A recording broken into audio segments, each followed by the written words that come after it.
1, 2. 1, 2.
Welcome, everybody.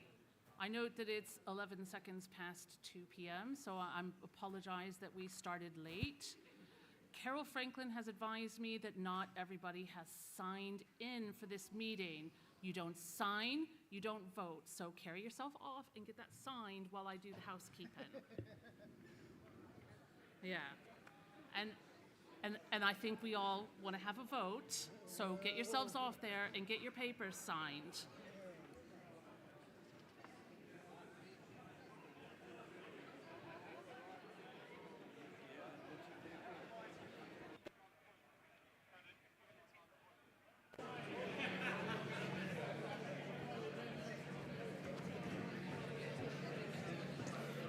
Names will be noted. Yeah. If you think you signed this morning and don't need to sign twice, the first signature was for the Ringing World meeting, and the second signature is for this meeting. This is divide your liabilities. Sorry?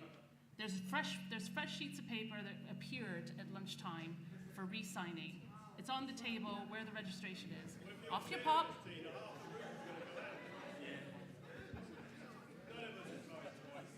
Well, I can ask the parliamentarians in the room whether this is an acceptable behavior to not sign your little membership forms, but I suspect the answer is get your little selves out there and sign.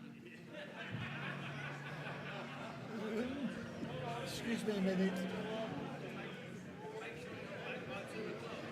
Oh yes, and make sure you're back by 2 o'clock.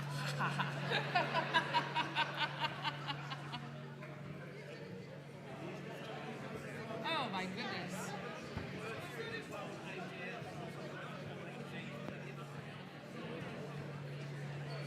I did tell people. I'm happy to sign twice.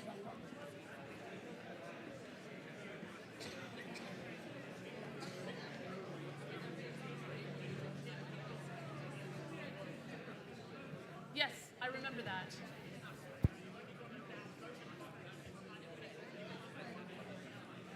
Any case, this is how we do things. I'm quite happy to look at it. I'm quite happy to set aside my other priorities to look at looking at the details of signing a sheet. In the meantime, I'm going to go ahead, and everybody's just going to have to catch up. So anyway, welcome everybody to the AGM of the Central Council of Church Bell Ringers, and my first at running this meeting, so I ask you to be kind. Thank you all for coming down to Exeter, and hasn't this been a great weekend so far? Yes. I'm just going to remind you that only representative members and fellows may vote. Representatives of small societies may speak to the meeting, but can't vote. If I just have a little bit of maintenance before we start, if I can just remind you that when it comes time to ask questions and make comments, and I know there are a lot of them, please wait until you get a microphone. The microphone has a little bit of a pause, so once you start speaking, the microphone will come on, so we don't need to click it, and it'll come on, trust me. Please give your full name, or first name and surname, I don't need all the middle names, and the society which you represent. And also, this meeting is being streamed live on the internet, so, you know, mind your zips. And it is also being recorded to assist with the minutes. Right, also another bit of housekeeping. Any members with financial or business interest in Bell-related trades needs to declare that interest, you know, if they stand to speak or in voting and stuff. Obviously, there are all kinds of conflicts of interest, so, you know, be open about where your conflicts are. We're a close-knit community. These things happen, and we're going to be practical about working around them. They're not really a problem. We just need to be honest about them. Right, I can happily report that all membership returns have been received on time. We had, the Veronese Society was a smidge late in pay-in, but as they're paying internationally, you know, we're going to forgive them for that because they have paid. So, thank you. Can we start with the opening prayer, which is going to be given this year by the Reverend John Ross from the Clerical Guild.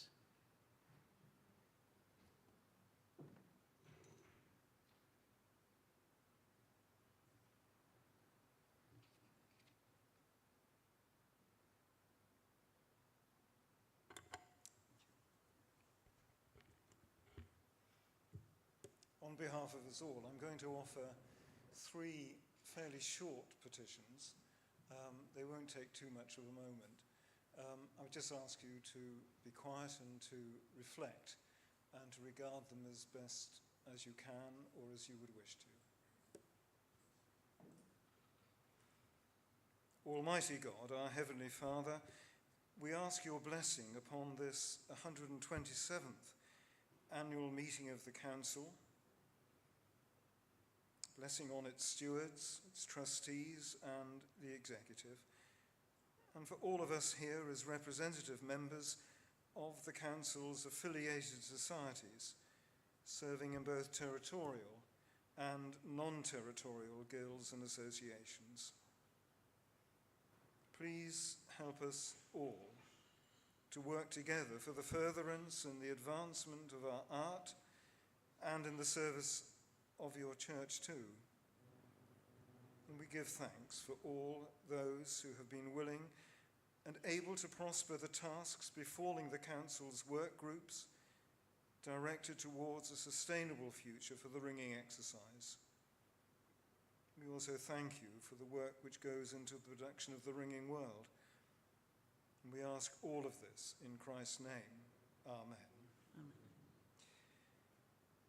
And gracious God, we give you thanks for our fellowship within the ringing exercise and for the very rich inheritance in which we are all privileged to share.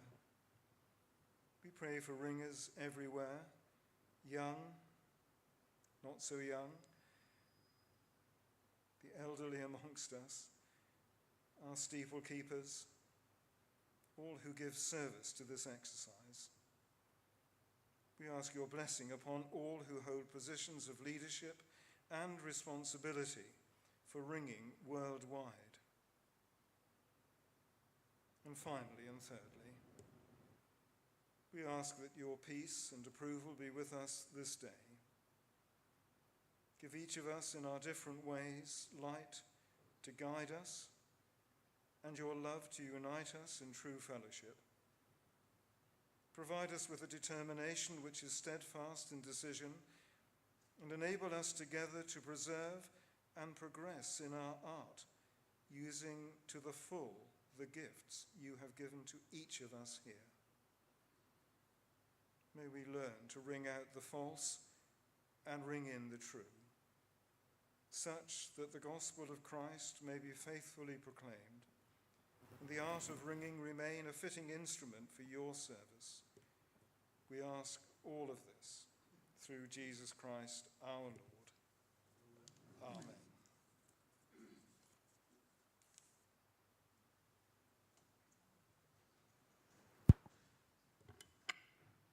Thank you. Right, the first item of business is one that gives me great pleasure, and that's the election of 2 fellows to the council. A fellowship of the council is something that was designed in the reforms to the council about 5 years ago, which allows us to honor ringers who have given exceptional service to ringing and to this council. We're very, very pleased to nominate, to put forward for your approval, in fact, Christopher Mew, a past president of the council and a trailblazer in getting safeguarding off the ground and getting bell ringing understood in safeguarding terms. And Barbara Wheeler, who has been the person behind all the publications you've received for more than 30 years and has justifiably retired and hopefully is starting to enjoy some time off and getting her spare room back. Supporting statements for that are already in the meeting papers. I'm not going to go through them again. I do need a vote to require. I'll just point out that according to Standing Order M2,2A, they were put forward for your approval with a unanimous resolution of the executive on 28th of July, 2024. I just need a simple majority for this. Can I please have a show of hands to approve the election to the fellowship of Christopher Mew, please? Do I have any votes against? Do I have any abstentions?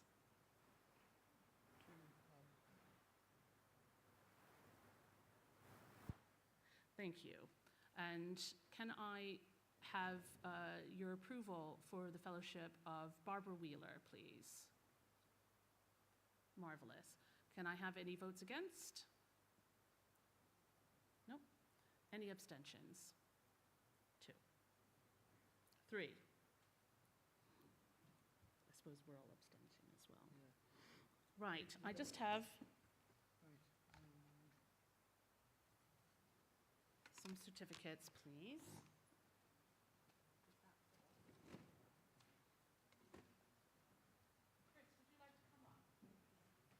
Yes.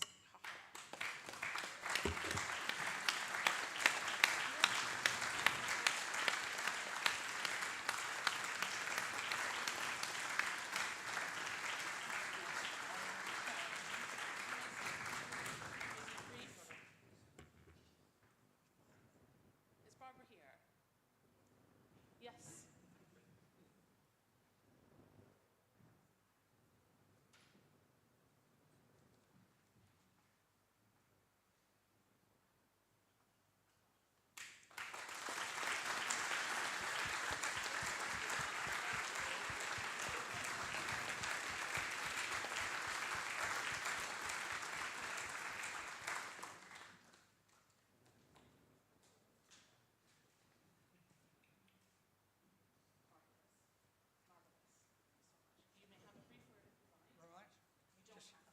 Just press. Yes? Yeah, that's okay. First of all, Name. well, I'm not a representative now, I'm just a bystander. I was first a representative in about 1965, I think. Just to say, I'm most honoured to have been afforded the status of Fellow of the Council. It's something very special. I think I speak on myself and Barbara here.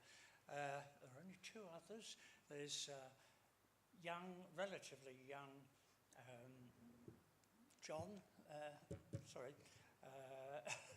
David Kelly, who we know has done so much for preservation of bells and belfry augmentations, and Alan Frost, who is our expertise par none on engineering matters.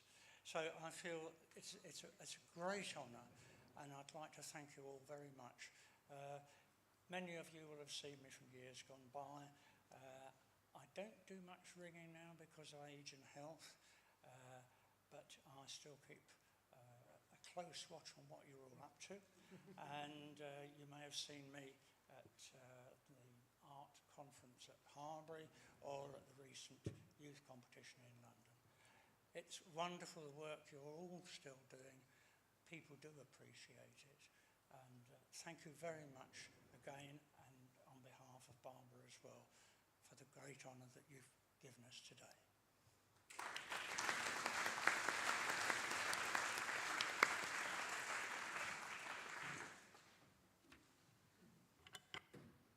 I'll also add as an unscripted aside that we also wanted to nominate Alan Glover, the Central Council Librarian for the past 12 years, for a fellowship, but being a modest soul, he said no. But I would like to formally record our very, very grateful thanks for the work that he's put in over the last 12 years in making the library accessible to so many ringers, and also in helping with that library move.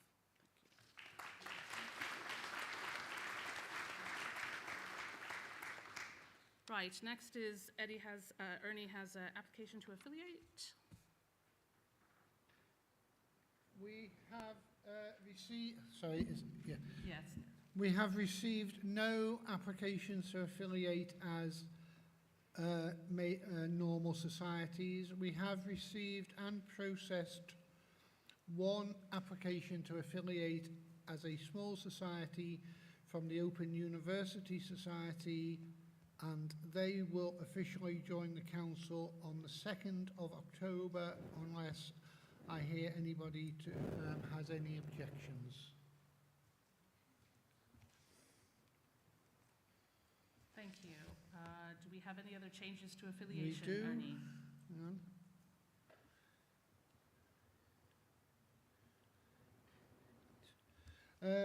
Unfortunately, under the Guild of St Agatha have requested that they disaffiliate, and that was due to notice from 2 officers under Rule 4.4E.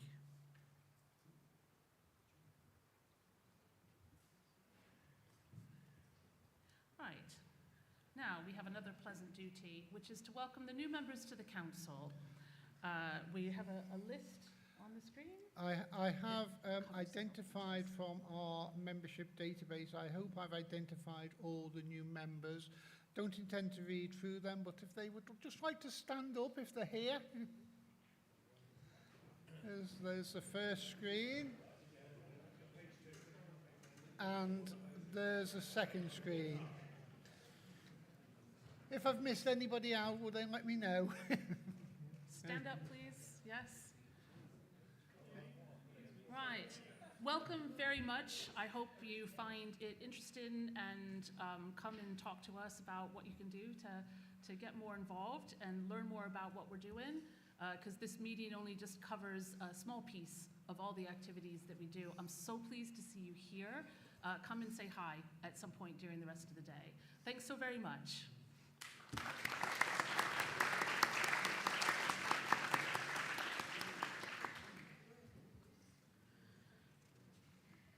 Right. Less happily, we also need to recognize the members of the council who haven't made it to this meeting.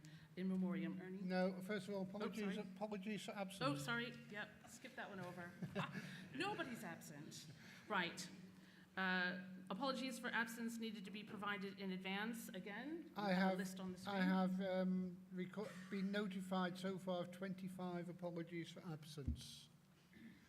If you haven't signed in and you're here, I will take it that you're not here. We've ghosted you. Right. Right. Ernie, if you'll please move on to the in memoriam, please. Right. Could we all stand?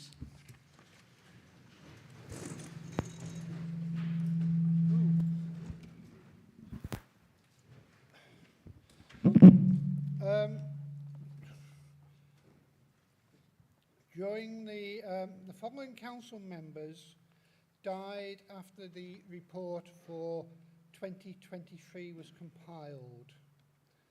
We may have notified of them at the last meeting, but this is to ensure that they come into the record. Burnley Alfred Richards. Brinley, I do beg your pardon. Roland Ferguson Eccles. Alan Paul Stanley Berry. Jean Elizabeth Bottomley and David Oliver Newstub.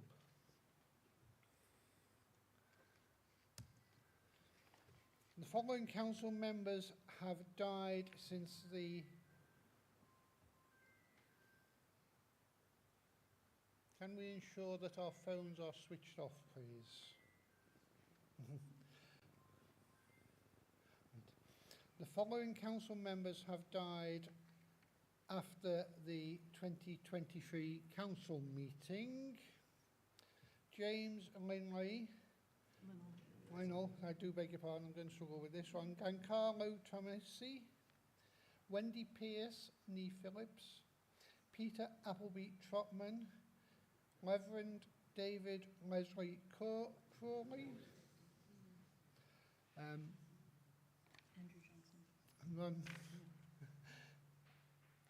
Andrew Johnson, Joseph Edward George Roast, Reverend John Smith,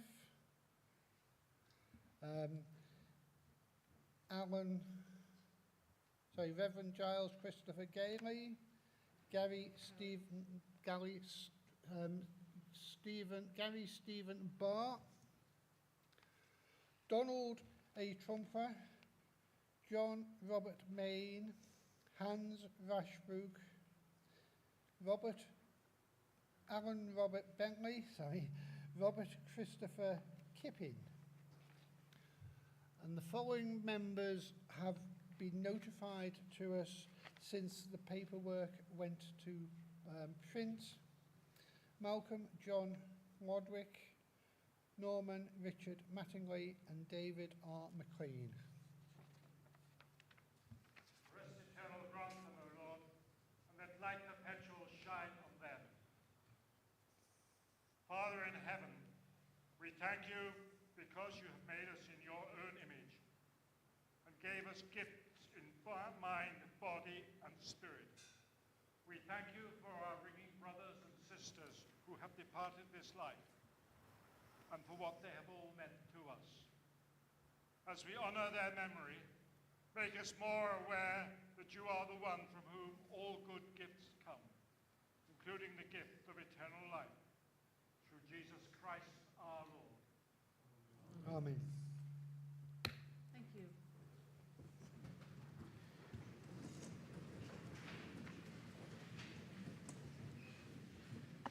That was Reverend Anthony Ellis giving a prayer for the departed. Nice. Item 7, the minutes of the 2023 annual meeting. The minutes are there in your meeting papers.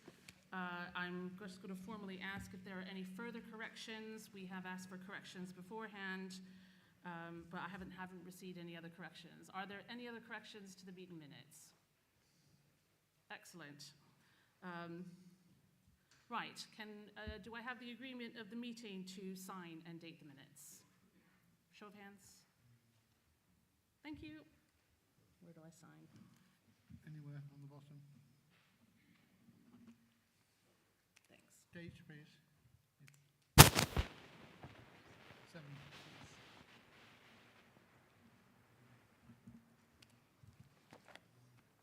Thank you. Item 8 is matters arising from the minutes not covered elsewhere in the agenda. We did ask for items to be notified in advance in the interest of efficiency at this early part of the meeting. We haven't received any. Does anybody have any matters arising that they forgot to tell us about? Excellent. Right, now we move on to the trustees' annual report for 2023. Again, this is all detailed in your meeting papers. I don't propose to read through them. This is the report that goes to the Charity Commission, is filed with the Charity Commission. This covers the calendar year 2023. So anything that happened in 2024 is not covered in this particular report. That's the annual report to the executive. Yes, it is a lot of reports. So part of the report for 2023 covers the previous executive, and a small part of it covers the current executive, just for reference. Whilst I'm here, let me introduce you to all the trustees. There's Ernie Runciman, who's also the secretary, myself, president, Fergus Strachey, who's also the treasurer, Vicky Chapman, who's the deputy president. We have 4 ordinary trustees as well. Ian Ralston, if you could all stand up and make yourself, if you probably know them, but stand up anyway. Ian Ralston, Catherine Lane, Beverly Faber, and Clyde Whittaker. So, standing at the back. Yeah. He's already on garden leave there. Yes.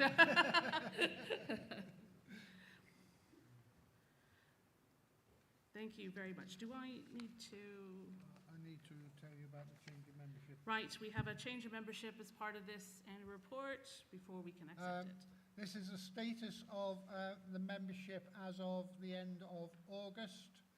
66 affiliated societies and 2 small societies, 22 fellows, 17 ex officio members, 99 representative members, but we have 27 vacancies and 2 small society representatives.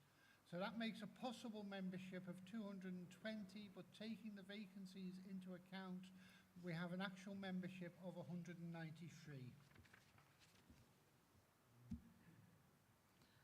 Okay, does anybody have any questions on the trustees' annual report? And I ask this bearing in mind that there's a report covering a more recent period just about to follow.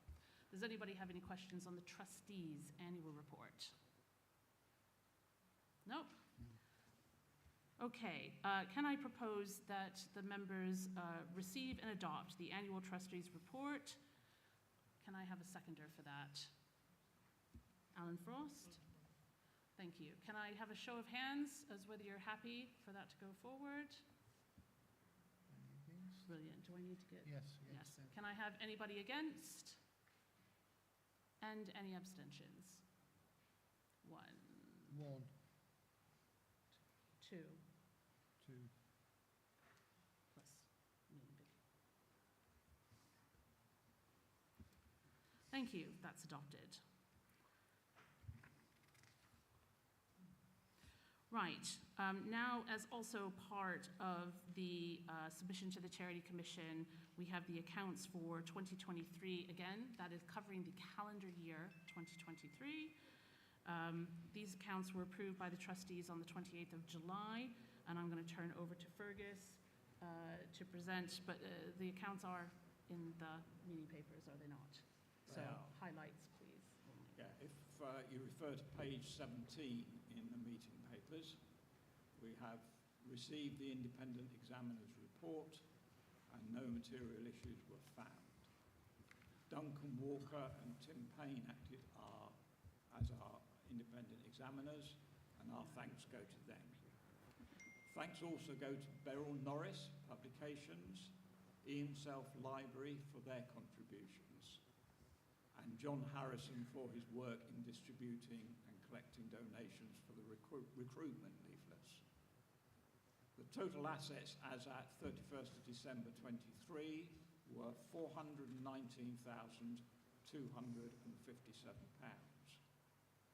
The general fund made a loss of £18,712, primarily resulting from the spending on Ringing 2030. Publications again made a profit, and the library deficit this year was £142. 2 grants were paid from the Fred Dukes Bell Fund, leaving £2,100 in awarded grants but not yet paid. 9 grants were paid from the Central Council's Bell Restoration Fund following completion of work and approval from one of the local Bell Restoration Society members. That leaves a total of £33,200 in outstanding commitments. Any questions on the accounts, please?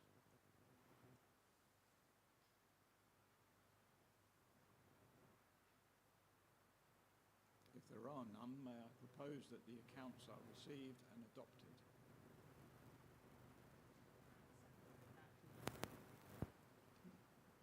Who are you, sir? James Corcobi.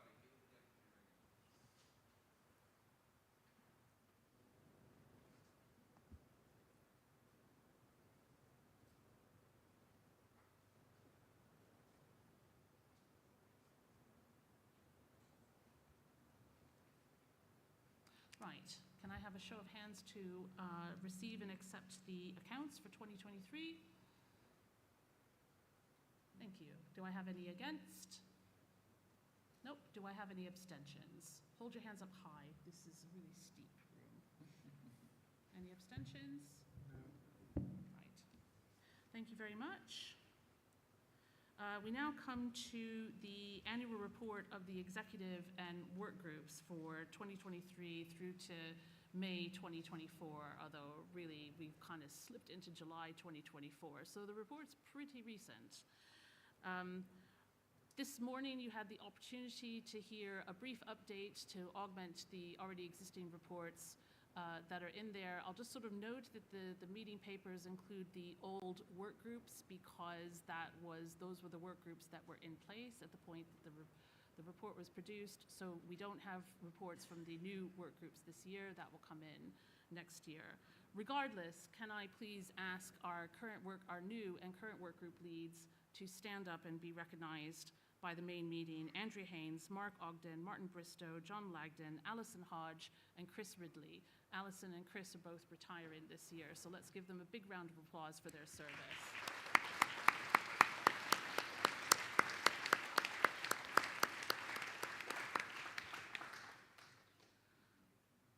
Right, you'll have all had a chance to read and absorb the report. Does anybody have any questions that they would like to raise? Yes, I microphone? me see if I can make it work. No? If you just talk into it, it should just Hello, start working. hello, hello, Or not. hello. It's on. It's on. Hello, hello, hello. Oh, Yeah, he's found right. My name is Alistair Donaldson. I am representative of the Peterborough Dawson Guild. On the bottom of page 20, the executive report says, plans for the National Ringing Centre were finally and formally shelved due to the gradual weakening of the original proposition and a lack of local support to run and maintain a ringing centre over the long term. I would ask the executive to remove that last piece as it is not factually true. Also, the project included a restored ring of bells at St Peter's next door. The Guild has carried on doing that in spite of the council having cancelled the main project in the old Black Lion pub. So I would ask you, please, to remove that sentence because I maintain it is not true, and I would ask the members not to approve this report unless that is done. Thank you. Do I have any more comments? Actually, I'm quite comfortable with removing that line. Very happy to do that. Can you just confirm which one was Yep. it? Yep. It was, I should clarify on that, actually, the Peterborough Guild did do a lot of fundraising and restore Ring of Bells. The reference was really to sort of further, maintaining a ringing centre, but that wasn't just for the Peterborough Guild to do. So yes, I am very happy to remove that line. Let me just find it.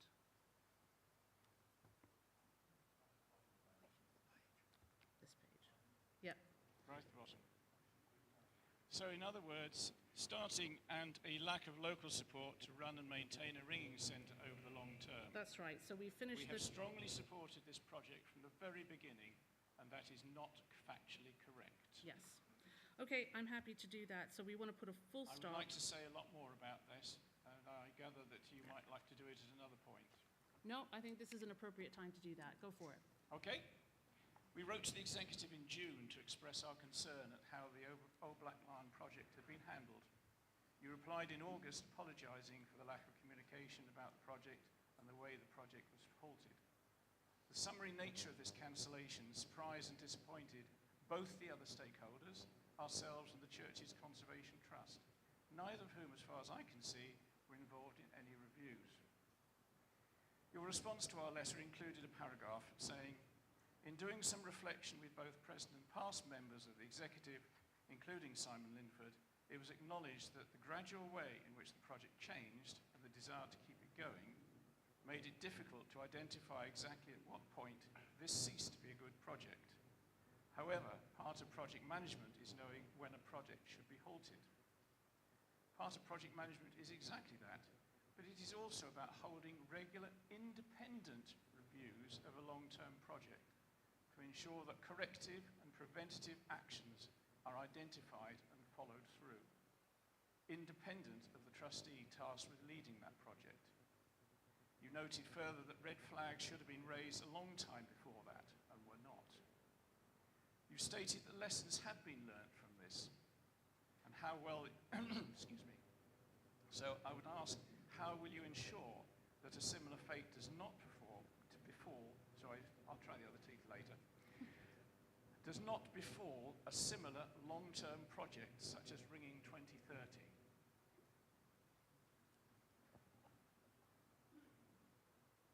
So that's a big question for me to answer off the hoof.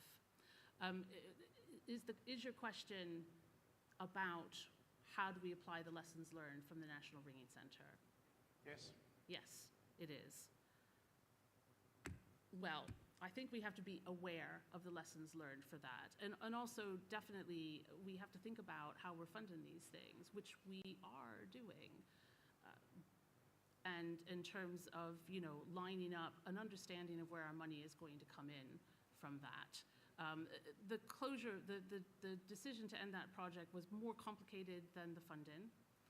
But I just did note that, questions about the funding were something that was raised early on. This was a project where we did have a long period of silence from the CCT on it. However, there it was. We took a decision to end the project. I'm not sure I've actually got the wherewithal to answer that just straight off, Alistair, unless one of the other trustees has a handy answer. But I think a glib answer in that case is not the correct answer. But it does need to be considered. And I think you're right, certain amounts of controls and things. When you think about independent scrutiny, what exactly do you mean? I mean that all the trustees, or at least 2 or 3 other trustees, should have been regularly involved in reviewing. Hello, I've gone off again. Should have been regularly involved in reviewing the project to make sure that its original objectives were still being met. Yes. We had a long period in which we had several questions we'd asked the Central Council and got no answers, so that we were unable to pursue things like setting up the company to run it. We had no idea what the hardware was going to be, what the finance was available for it. We had no way of moving forward on the project without answers from the Central Council. I think the Central Council should have reviewed it much earlier, and maybe it would have decided the same thing in the end, but it would have been in a more timely fashion than what actually happened was at the last minute, when we needed to do something now or lose it forever, was the only time that suddenly you decided to pull out. Yeah. Do you want to talk to that, Ian? Or do I have another hand up?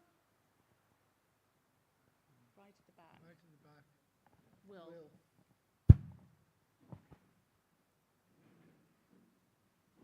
Microphone to the back, please.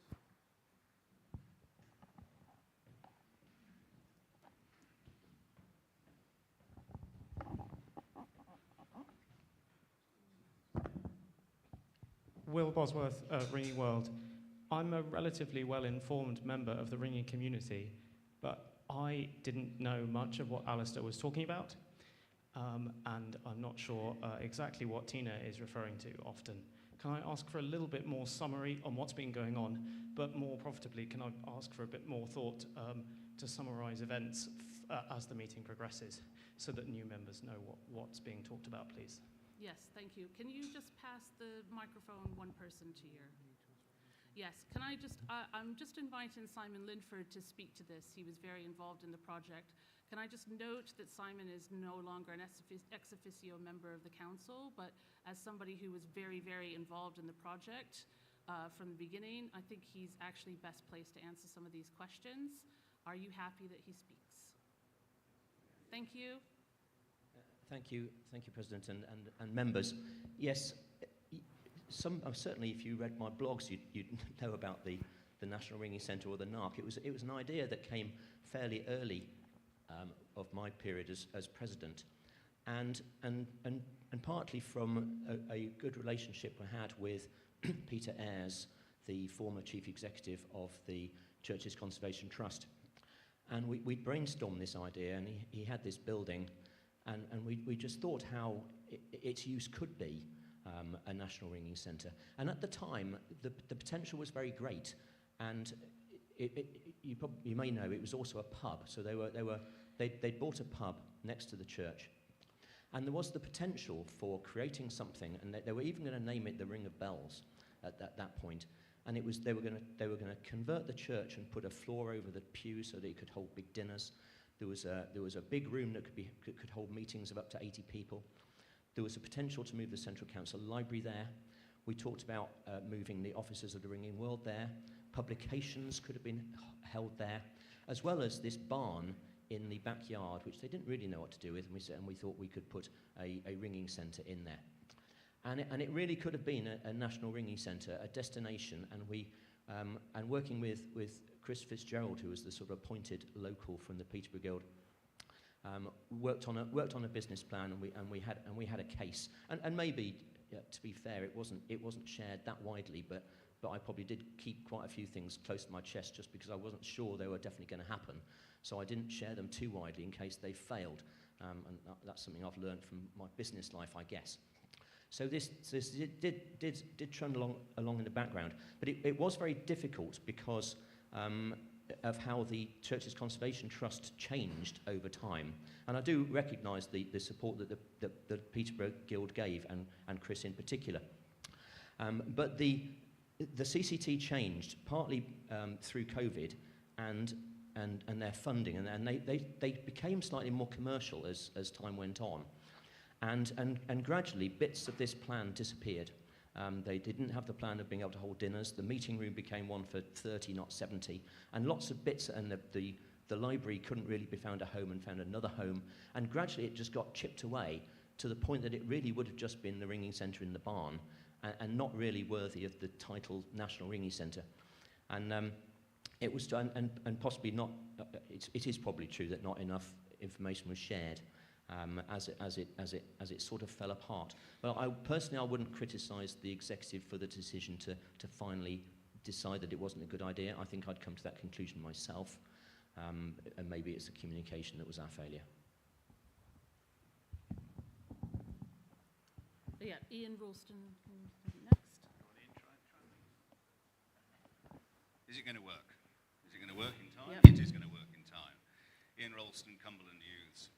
So being fairly new to the exec last year, I was one of two members of the exec asked to look at where we got to with this proposal as it, was in September, October last year.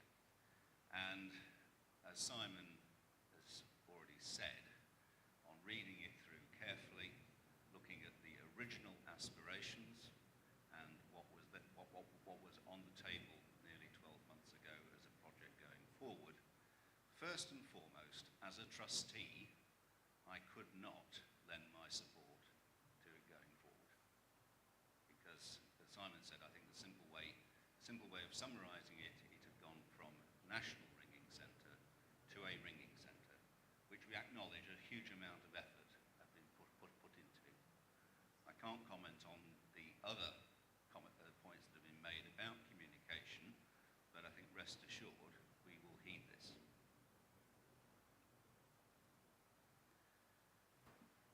Just behind Alistair.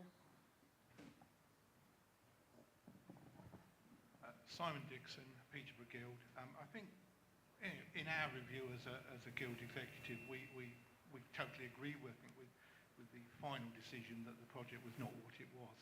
And I just want to emphasise, we need to look forward and make sure that the communication issues and things do not occur again. Yes. Yeah. Yeah. I agree, and actually, I would take personal responsibility for not ensuring that communication happened. I have had a couple discussions about it, and I dropped the ball on that, definitely. I'll take responsibility for that, and really will endeavour not to let that happen again. But also, feel free to, kick me. Alistair, one more comment, and then we need to move on. I did wish to close it down by... I did wish to close this down by saying that my original request was that the executive put in place some sort of process within the executive to make sure that reviews are independently carried out more frequently. I don't disagree with the decision. I think the decision could have been made at least a year before if the executive had taken that review at that time, and would have saved us a lot of effort on our side supporting, trying to keep aligned with a project that we had no idea where it was going at all, and that's both Central Council and CCT. I think it could have been killed off valuably at least a year earlier when we realised it was not going in the right direction. And I do actually agree with everything Simon said. It wasn't going in the right direction. My complaint is that the executive did not review it early enough or often enough. So I'm going back to my original question, which was, how are you going to avoid this happening to long-term projects in the future?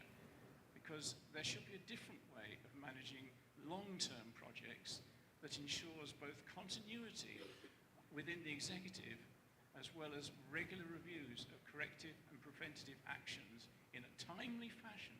And that's what I would stress, is in a timely fashion.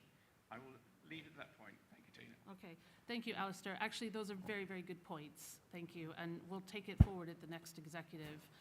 There are a few processing things and reviewing things we need to be putting in place and strengthened in, so I'll add that into the mix. But it is a very important point, especially for long-term projects.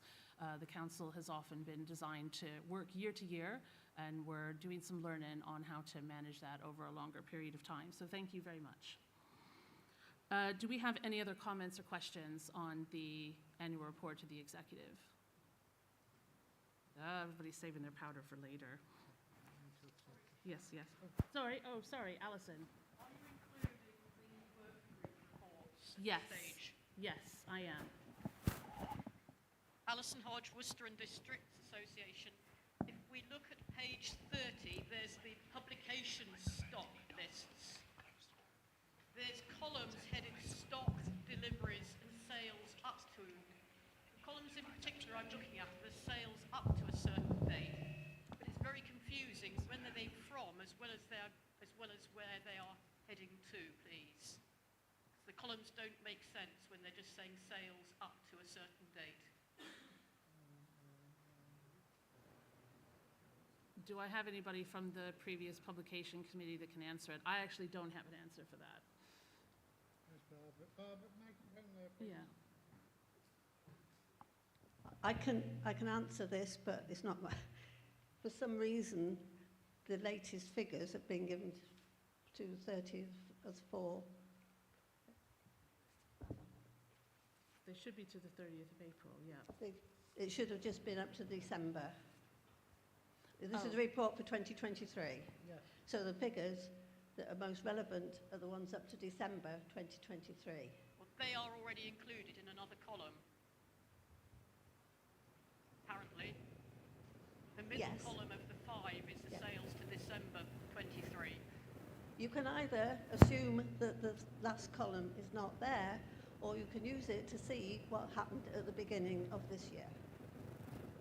So what you are saying, the answer to my question is that the last column is sales from the 1st of January 24 to 30th of April 24. And the sales to the 31st of December 23 are for that calendar year. Yes. But my recommendation for the future is that those column headings are clarified, please. Okay, yep, recommendation noted. New publications group, take note, please. Thank you, Alison. Right, on that, I would like to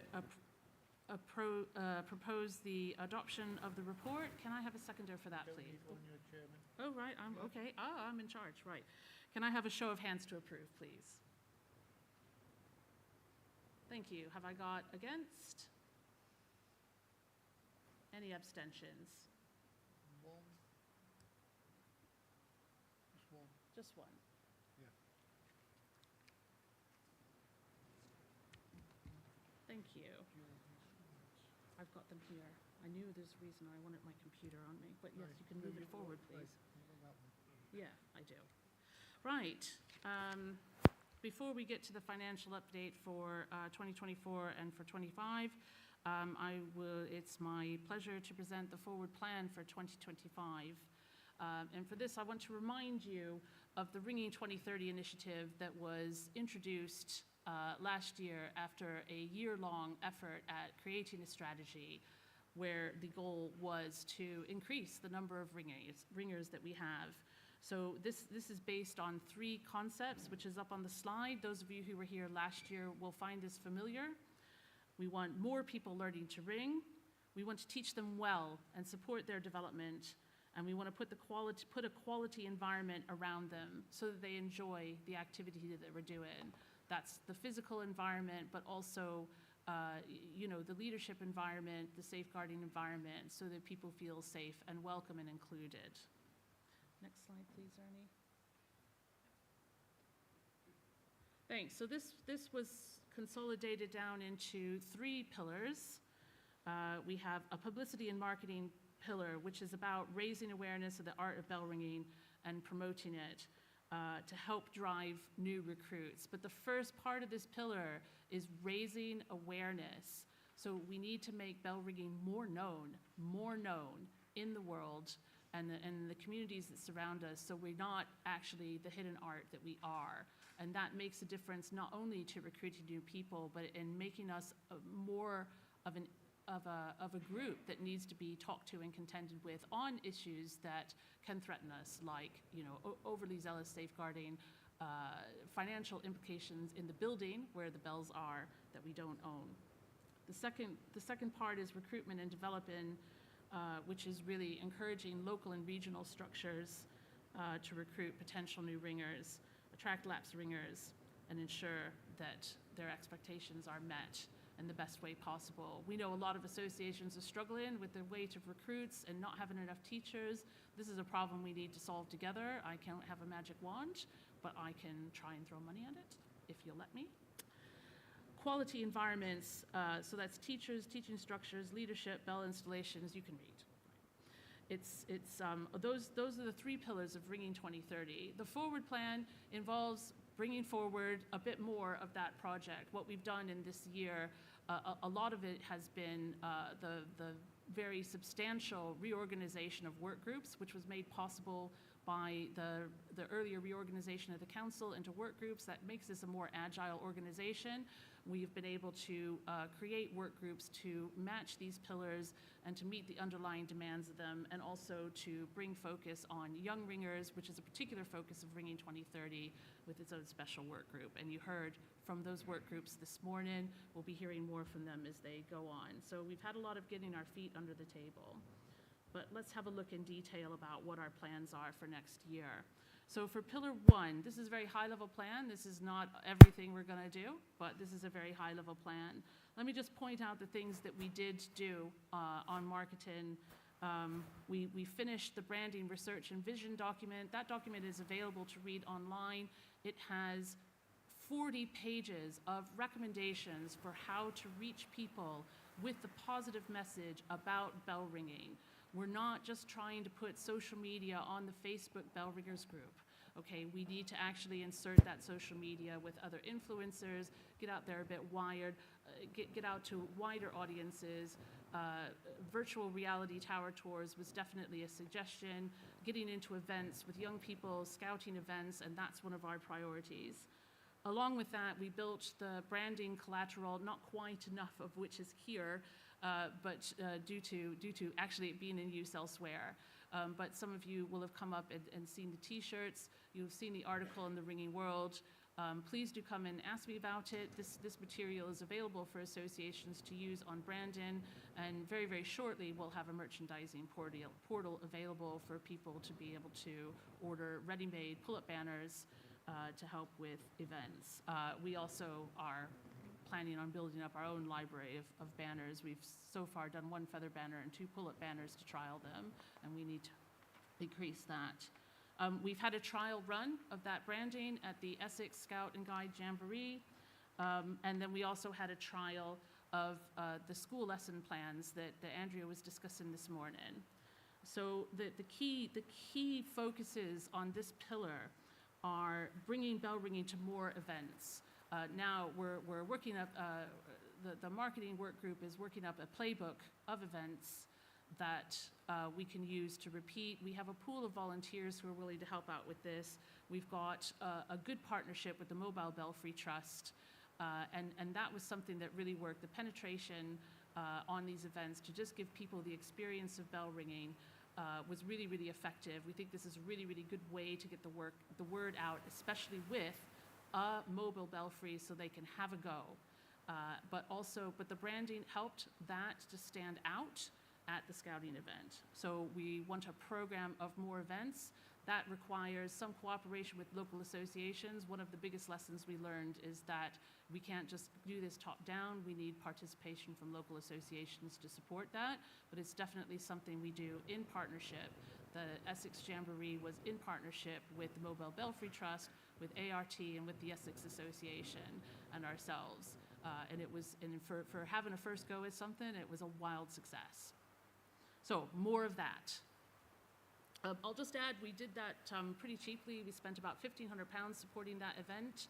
Compared to the National Youth Ringing Competition, that's a drop in the bucket. But if you do 10 such events, that's £12,000–15,000 just for supporting events. So let's just bear that in mind. Also, what we want to do is build up some targeted marketing campaigns in coordination with associations. so that we're targeting marketing where those associations need it. We're working with association to build an appropriate campaign. We're working with that association in order to build the appropriate materials. So I am looking for associations that might be interested in supporting that and doing that. So that is another key strategy that we want for this year. And the other big thing, which I think has the capacity of being a game changer, is school lesson plans. Developing and finalizing the content. Andrea gave a really good presentation about it this morning, and it's about creating a sustainable business model so that we can have a professional look, going into schools, support it with mobile belfries, and our first step for the first quarter of this year, of this session, is to have a committee together to build that business plan and proposition and seek funding to support it so that we can support it professionally for at least a few years. Ooh, I've lost my slide. So that's going to bring us, no, don't move to this one. So all of these things, all of these things is building up towards this goal of increased awareness. We're going to use this year for continuous learning, and so that every event is a bit smoother and goes better, and then also that we can actually increase the velocity of our campaigns as we get better at it. So, next slide, please. It's the next slide. I can move my slides forward too. Do you want me to do? Pillar 2, no, it's okay. It's okay. So in our Pillar 2 recruitment, we also brought in designs for a new universal recruitment portal. We launched the first version of the Young Ringers Hub, which is now being built. Sorry, I can't hardly read this. Oh, it's just really tiny. The Young Ringers Steering Group and the Southwest course is very seriously in flight. I think Paul noted we still have a really chunky recruitment piece to do, and that work is underway, investigating that. But we definitely have to do that in concert with local associations, in cooperation. You know where your gaps are, and I don't. So for 2025 and what's left of 2024, we want to actually develop targeted recruitment campaigns, and these would align with those targeted marketing campaigns. And so the idea behind a recruitment campaign is we do some work leading up to it to sort of identify those gaps, find out if we're going to do a recruitment, where are we going to send those people? We need to know exactly where that is. If we need to build some skills into that, let's do that. And let's work, and again, what does your association need in order to make this happen? Let's put together a plan that suits your association and find the support for it. So that is a major goal for that. We also want to formally launch the marketing and recruitment portal. We've got a standing page just about ready to go up on our new URL, but we need to have some nice friendly content in it, and then behind that actually will be aggressive tracking of new ringers who participate in the portal to maybe find out about Ring-In, so we can actually track them through their user journey and record that process. So that gives us metrics on our success that will be very easy to track. And also, we can help make sure that we don't lose them, and we can find where those pain points are and learn from that. We also want to continue to grow the Young Ringers Hub. We want to start planning for one more regional course. And also we have some bite-sized leadership and diversity training that we've got sort of in plans, and we're going to start rolling that out. So you can see I've given the benefits. Sorry, my eyes are just not reading this screen. So you can read the benefits for yourself. But what we want is more progression and training paths, and the marketing and recruitment portal, which will be available to all associations. We'll host it centrally, and what that will do will remove the need for you to have little bits of recruitment in tiny corners of your websites. You can focus your websites on your internal audience. We can deal with the external audiences on the recruitment portal, and actually I've got the designs. It looks nice. If somebody would like to refresh their website with these new designs, let me know, and I can give you those designs too. They're free. They're available to use and copy, and let's have a nice, clean look onto anything. But with these targeted recruitment campaigns, we definitely want a planned and sustainable recruitment flow. What happened over the feedback over the summer was, it was very, very nice. Ring for the King was fantastic, but we were overwhelmed. So we definitely want to do something where we're not overwhelmed, so we can actually keep the recruits and have them happy. Next slide, Ernie. Right, environments. Again, we have the design for the recruitment portal. Right. I might have actually not done that slide very well, so just pretend like you didn't see that first row. This might have been done really late at night. As you say, if you were in this morning, you saw Mark's presentation about bite-sized technical knowledge. This is actually leaning into the incredible body of knowledge that's been built up over the last 6 years by Alison and her team. But also, this is also recognizing the paradigm shift that we have to think about in the way that people absorb information. Plonking it on a website and hoping people will find it is not good enough. So that's one of the things we want to do. Another key project, which we'll be talking about a lot tomorrow, is the Changing Churches project, which is really doing the research and tracking on the impact of financial decisions in various churches in various areas on closing churches, the impact that's going to have on ringing, and what we can do about it, which is limited, but there is some stuff we can do. That's the subject of a bigger presentation tomorrow. We also are looking at this year some key areas of central overhead provision, particularly insurance.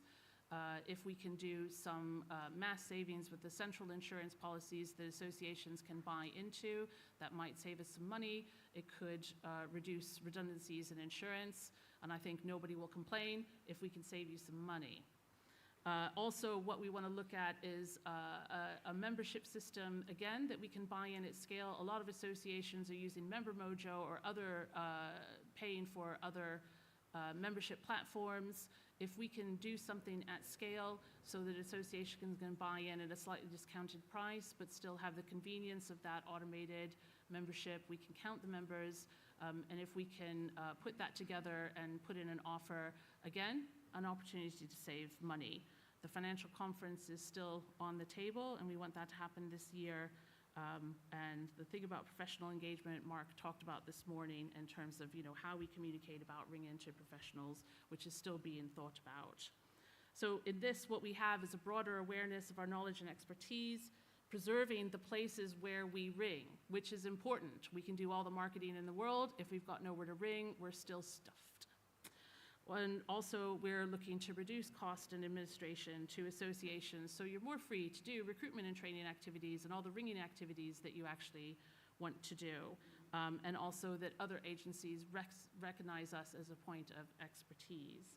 And that is all I've got to say on that. Does anybody have any questions on that?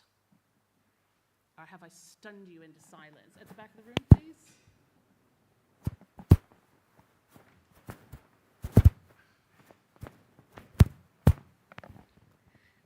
I'm Josephine. I'm from the University of Bristol Society.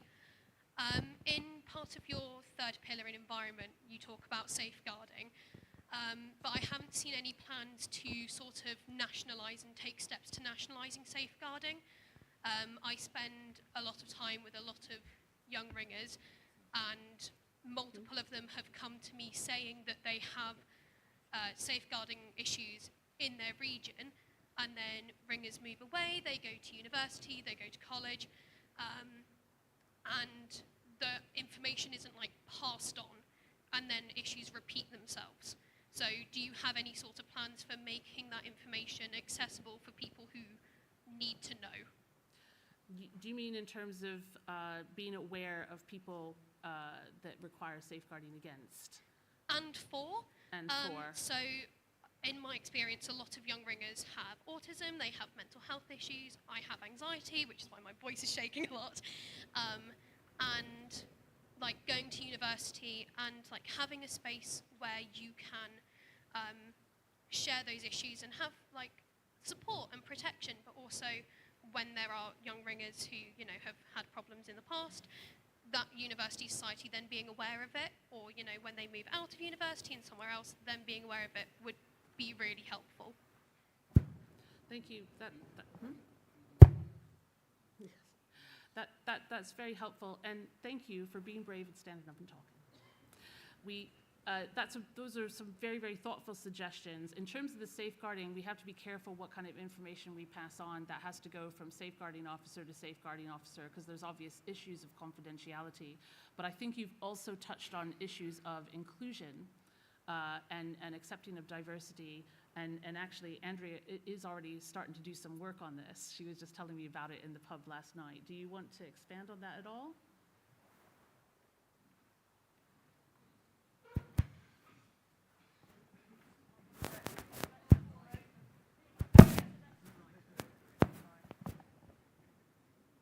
Okay, I'll speak loudly anyway. Yeah, one of my work streams within the Young Ringers Hub group is a couple of lads who have contacted me and said they'd really like to do a piece on neurodiversity in ringing. Move the microphone closer to your mouth. Okay, is that better?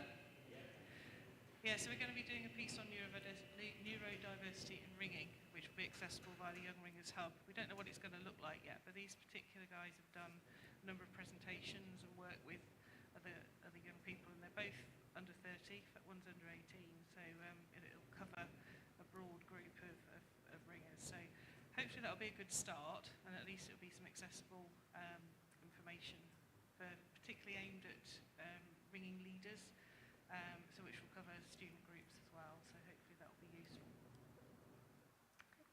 Thank you.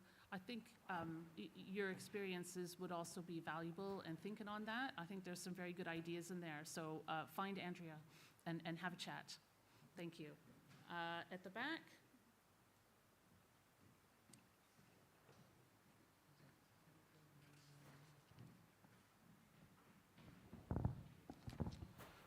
Peter Harrison, ANZAB. Just one of the things that was mentioned about safeguarding, and also reminds that something that Simon talked about last year when we were talking about Ring 2030 to do with insurance and things like that. It's all well and good in England. Yes. Scotland, Wales, Northern Ireland, Republic of Ireland, let alone those who are other parts of the world, all have different safeguarding, all have different insurance, things like that. And this is something which I'm quite mindful of, and putting my money where my mouth is later on in the meeting, which you'll see. So I just implore that we have to think about international associations as well. We do. I absolutely agree. Insurance and safeguarding is obviously a very, very tricky individual situation, but I think in terms of things like membership, software, the universal recruiting portal, and the Brandon is stuff that is available to all associations, not just to English ones, and it doesn't have they're not particularly English-centric. So we are aware. And of course, I have recruited different viewpoints onto the executive this year, amazingly. So we have some people to hold our feet to the fire. But yes, always important to make that point, so thank you. Does anybody else have anything to say?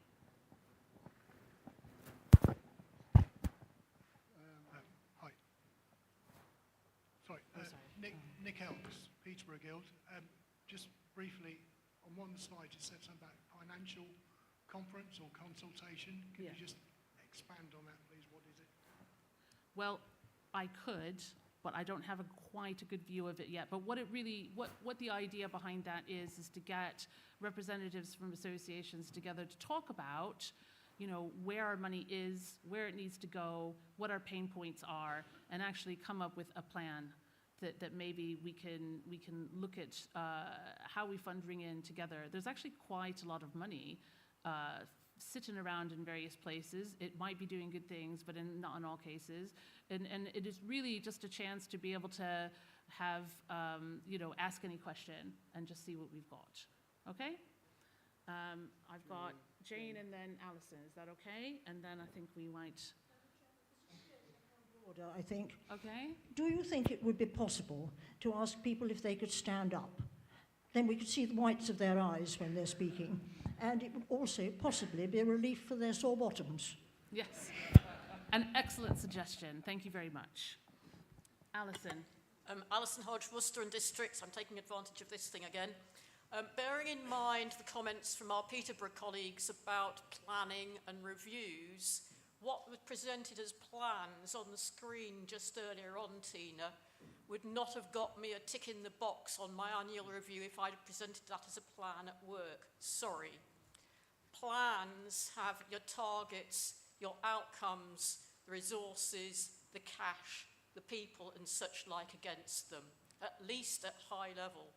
What we've just been hearing this afternoon is a lot of the work groups are standing up and saying they lack resources, they lack volunteers.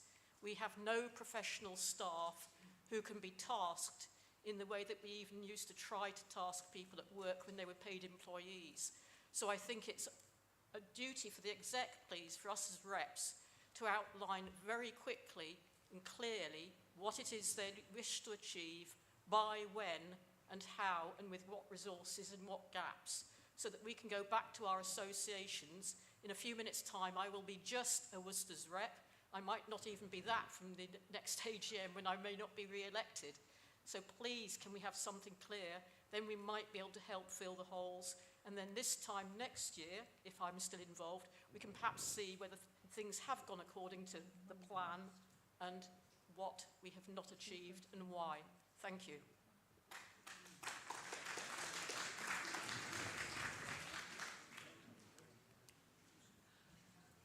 Thank you, Alison.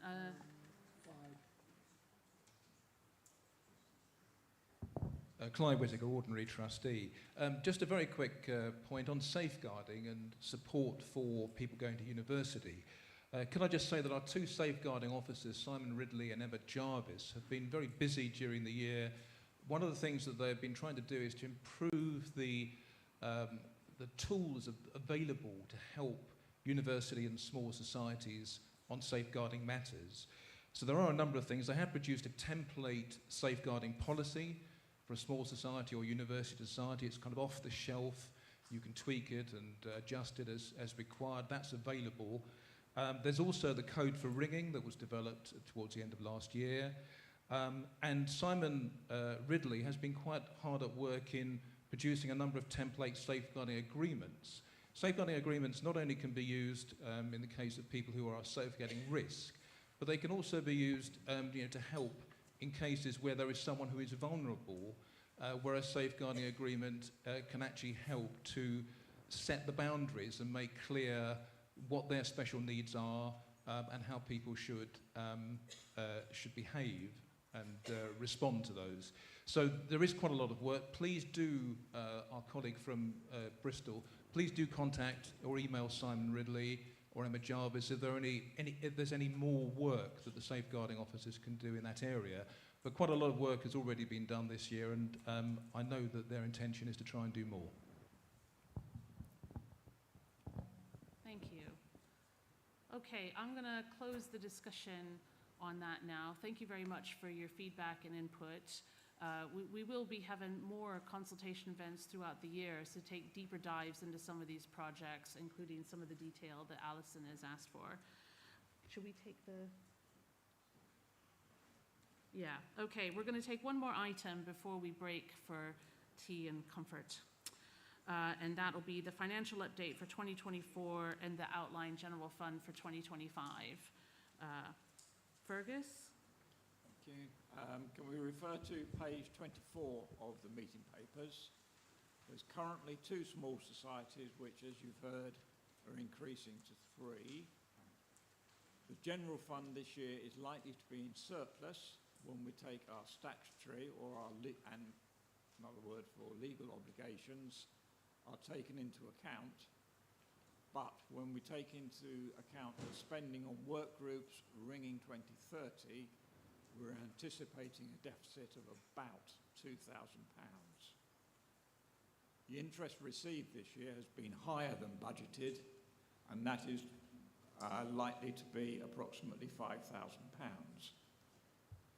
The library, as we've heard, has moved to Loughborough, and we've made a payment of £1,528 for the move. 31A safeguarding support is available to affiliated societies at a small cost. This has been arranged by the Central Council, and we do please take advantage of it. It's recognised by, as I understand it, by the church authorities.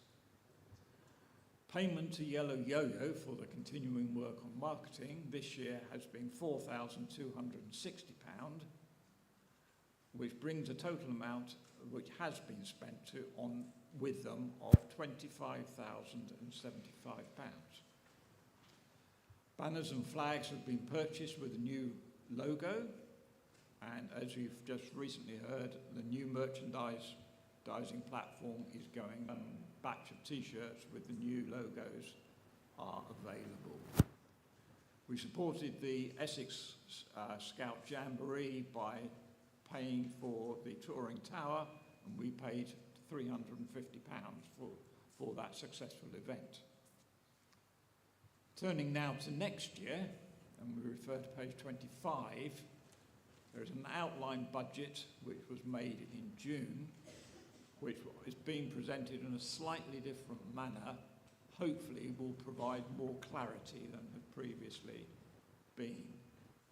The expenditure has been split to show both our statutory obligations, i.e. holding of an AGM, the insurance, looking after our historical archives, and concessionary expenditure for work groups and on 2030. Various projects have been included in the autumn of 2023 budget for 2024, some of which may not reach fruition this year and therefore have been included in the provisional budget for next year. In 2023, we spent £1,554 on a new website host and moving away from Microsoft, who stopped their charitable discount. This is due for renewal in 2025, and we estimated the cost to be £1,750. We don't know the cost yet. There will be some spending on reserves for various projects to benefit the exercise as a whole, which are either underway or will shortly be started.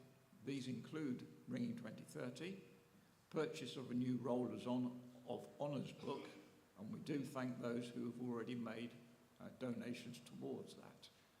The new Ringers book reprint, Dove 11 reprint, Manual of Belfry Maintenance refit, and the Southwest course. And I learnt this week that the initial application to the executive is going to be in the region of £5,000, but that will be considered by the executive once we have more detail. At present, the budget for some of these is still being put together and will be included in the autumn or a subsequent executive meeting. It is very difficult at this stage to be precise on the expected cost within Ringing 2030, because as the projects develop, the requirements become clearer. However, the executive are conscious of the need to spend wisely and will look carefully at the funding requests as they come in. Right, that's all I have to say, unless there's any questions.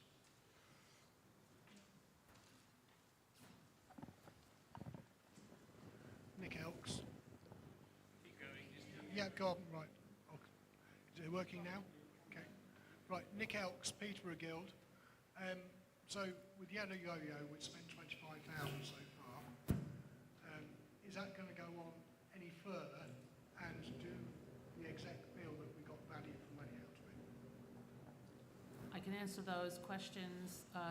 We have no further financial activity with Yellow Yo-Yo. That was in 3 phases. There was the initial research phase, which was the larger cost, which was done in 2023 and completed then. There was the cost to develop the branding and the collateral and the marketing collateral, the designs for the pull-up banners, of which there are 6, the feather banner designs, the recruitment poster, which is now available on the website, that can be customizable.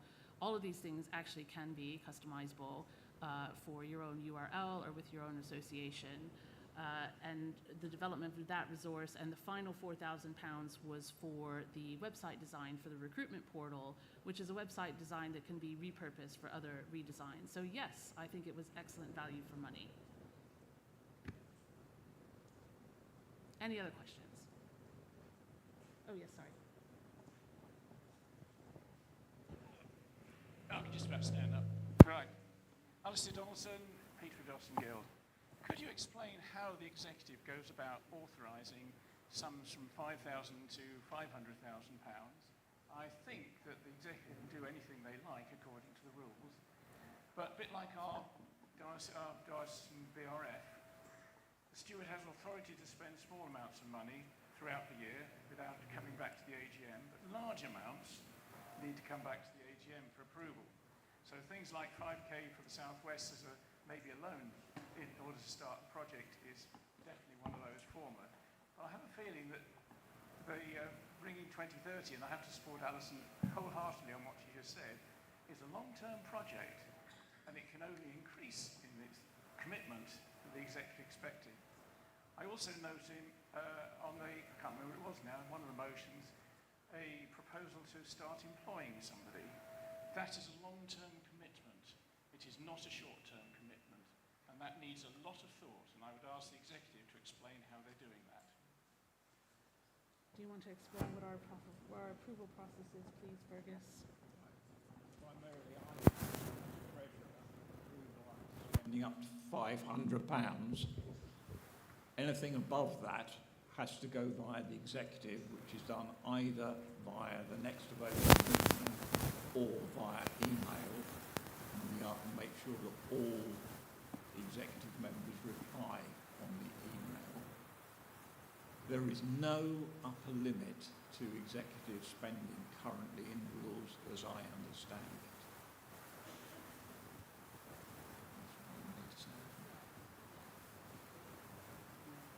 No, what is it?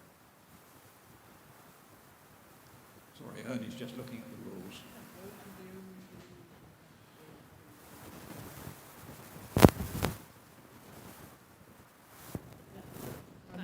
I'm reading here Rule 7.14, which says what specific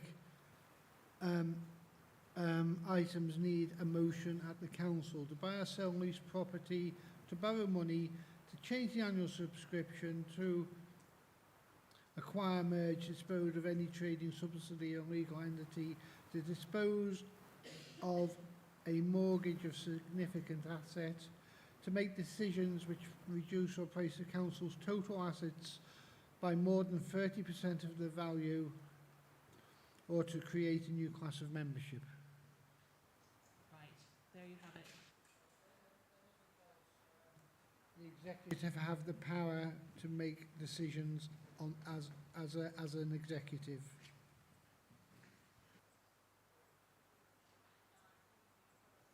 £5,000. We'd had to come to the council every time we wanted to spend slightly over £5,000. We're not going to get anything done. I'm sorry. But I think your point is well taken, Alistair, on Ringing 2030 as a whole, and we do have separate tracking for all the Ringing 2030 expenditure, but they are coming out as smaller projects. We've broken them up into smaller projects, but it is worth, and we have instituted extra fiscal reviews. Ordinarily, the budget is reviewed every 6 months. We're now reviewing that every 2 months. Thank you, John. Guild. I'd like to make a more general and important point. The purpose of the reform was to give the executive power to do things, but the flip side of that is that it put a strong responsibility on us to observe them, to monitor them, to scrutinise them. The time to do that is not only at the AGM. Every month they produce a report, every month we should read it, and if there's anything we think requires guidance, we should guide. And if we think that their reports monthly are inadequate in detail, we should say so. I've occasionally done that, and I would urge all of you to do so. We cannot blame the executive for using their power. We guide them, and if we think they're going in the wrong direction, and long-term projects obviously take a while to develop, it's up to us to tell them why we think they're going off the rails and to explain themselves. Thank you, John. I'll note that all financial decisions over £500 are minuted and sent out to those reports. One last question, and then we'll break for tea.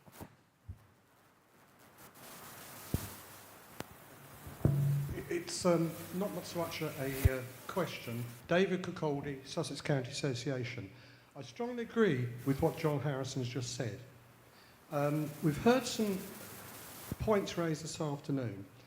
I know can be very uncomfortable sitting at that top table when these points are raised, but the whole new structure of the Central Council is just for that.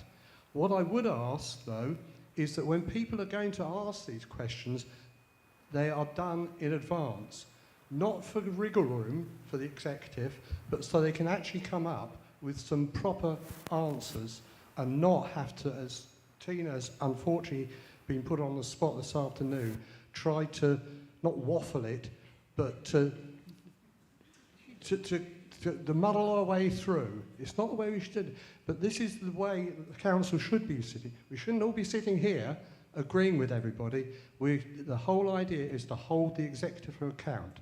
And having been on the executive for 6 years, it is uncomfortable. Thank you. Thank you. If I'm not feeling uncomfortable now, I've got a pretty thick skin.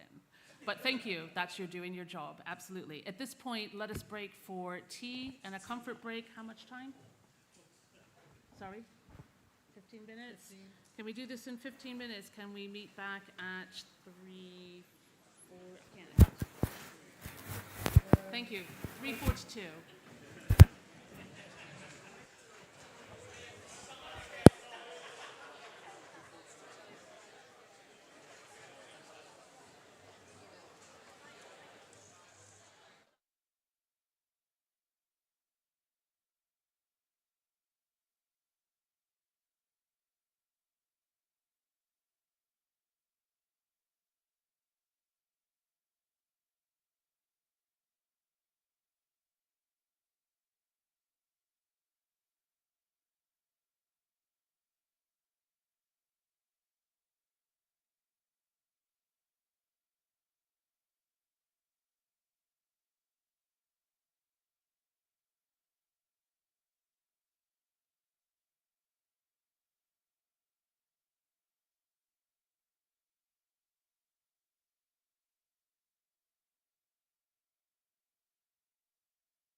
I should do so? Oh, here we go.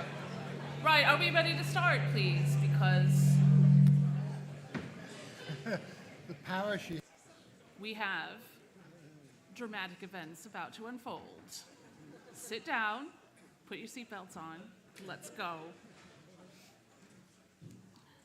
Before all that happens, by way of warming you up, we have the election of trustees. The following nominations have been received. You should see these in your papers. For treasurer, Fergus Tracy, and for ordinary trustee, Peter Harrison. I'll just remind you that Clyde Whitaker retires as trustee at this meeting. Ernie has certified that these are valid. Supporting statements are in the appendix in the meeting papers.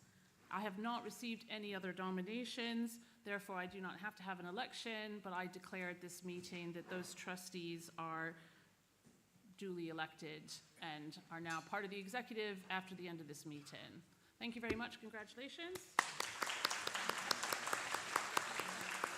Sorry? Yeah. Could Fergus and Peter stand up so we can all... You can all see Fergus. There's Peter. So with that, I have a trustee from the North American Guild, and I have a trustee from ANZAB on the executive, which I think is pretty representative. So It's going to make... it's going to make our lives a lot harder, actually. It's going to make the timing of the Zoom... I think we might need to change the timing of a couple of executive meetings just to accommodate our international friends and trustees. So thank you for that. Can I also say a very, very heartfelt and grateful thanks to Clyde Whitaker for his service to the council as a trustee. He was also very much involved in the CRAG reforms, and he's been doing a lot of work behind the scenes, and I mean a lot of work behind the scenes, working with dioceses about safeguarding and safeguarding agreements. And while everybody might think that the safeguarding load we have is quite onerous, it is nothing compared to what it would be without that hard work going on behind the scenes. So can I please have we have thanks for the meeting to Clyde, please.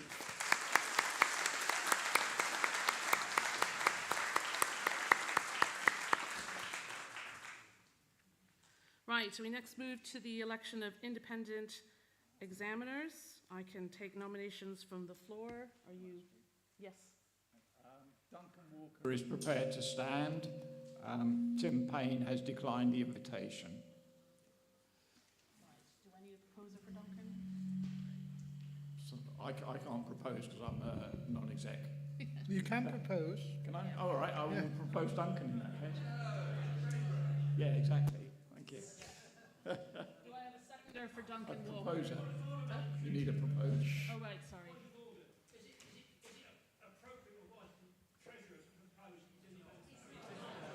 Okay, thank you. Right.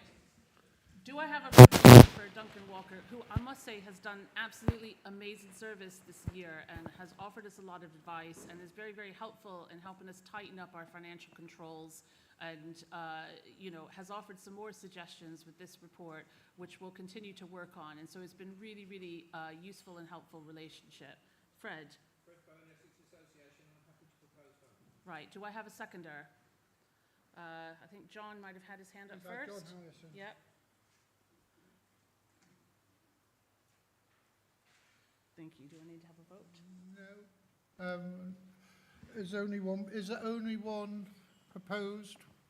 Do I have any other proposals from the floor?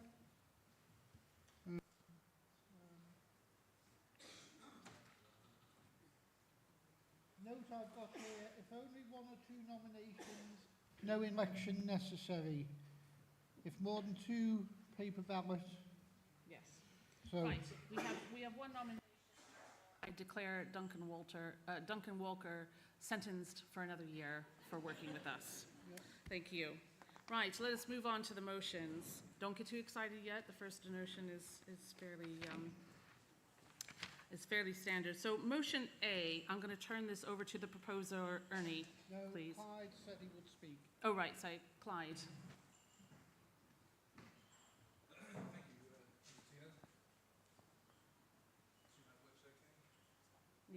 Press button.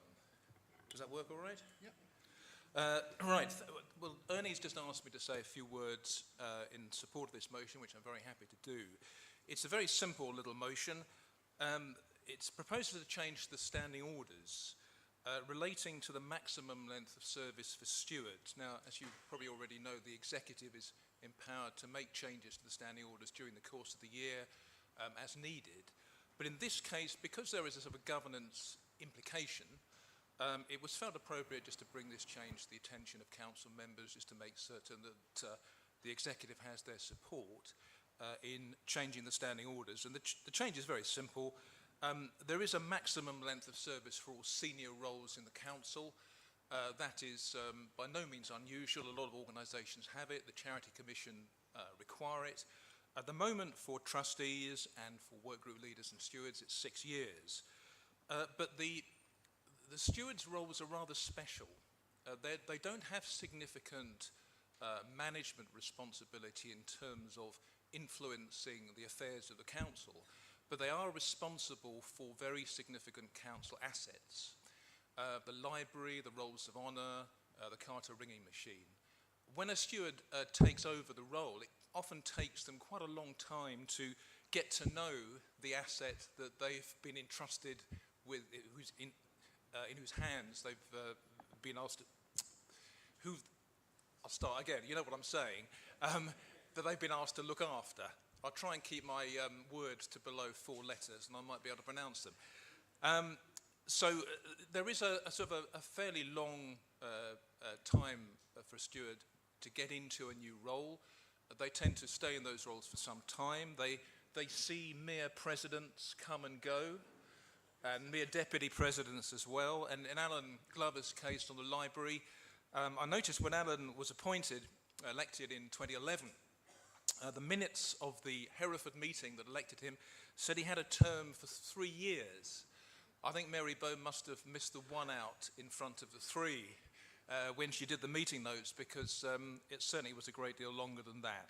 So this motion simply extends the maximum term of stewards from 6 years to 9 years, makes no other changes. Council meetings still have the power to extend the term of office of a steward beyond 9 years if it's appropriate, so that power doesn't go. It's simply recognising the role that stewards have and the long time it takes them to get to know the assets that they've been entrusted with, just to avoid the situation where the executive has to come to council meetings and ask for a lot of exceptions by extending that term. And the maximum term for trustees and for workgroup leads remains 6 years, which is consistent with Charity Commission guidance. So that is the long and short of it. Ernie and I will be very happy to take questions if anyone has any, but hopefully it's fairly simple. Graham John, Oxford Diocesan Guild. I think we recognise that many of the stewards are the country's leading experts in what they do, and I think we want to make sure that we don't stop good people doing or the best person doing the job. So my question is, why does it need to be 9 years? Well, 9 years is a maximum limit, so it's probably worth just saying it's a maximum limit, but it can be extended even further if required. The purpose of having any limit, and I suppose one comes back to the purpose, why have any limit at all? It's simply to encourage new people to come forward. And for most of the stewards' roles, we have more than one steward for each asset. So there can be more than one steward of the library, more than one steward of the rolls of honour. The idea of that is to allow for an orderly transition, for new stewards to come on board, for existing stewards to be able to help them transition into the role. So I don't think the 9 years is really any threat. It can be extended by the council meeting if necessary, but to have some limit is appropriate for those senior roles, really in order to avoid key man dependencies, as we have had, for example, with the Dove database in the past, and also to encourage new people to come forward. I think I would only say that you've covered that off by saying that you can have more than one steward. That's a succession, but you don't actually need, if you've got the leading expert in the country being a steward, then actually you want to keep them. So I think the question, still stands: is 9 years actually necessary at all? But I accept it for the other roles, so the management roles. Thank you. Are there any other questions?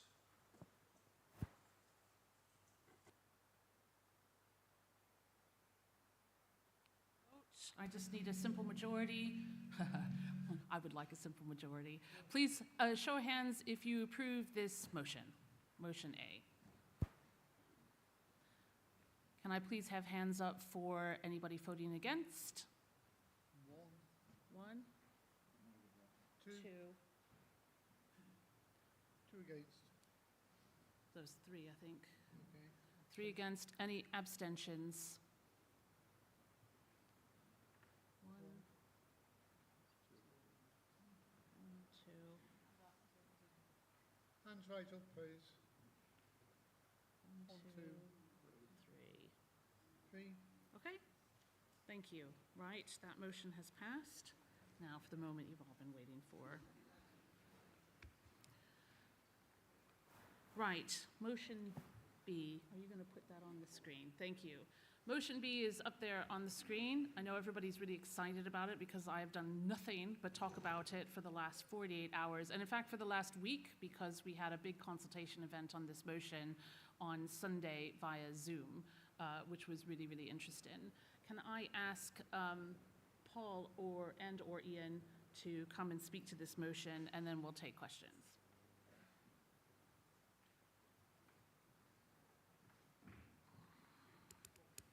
Let's try and be fairly efficient. Okay, is that okay? That's better. Okay. Motion B.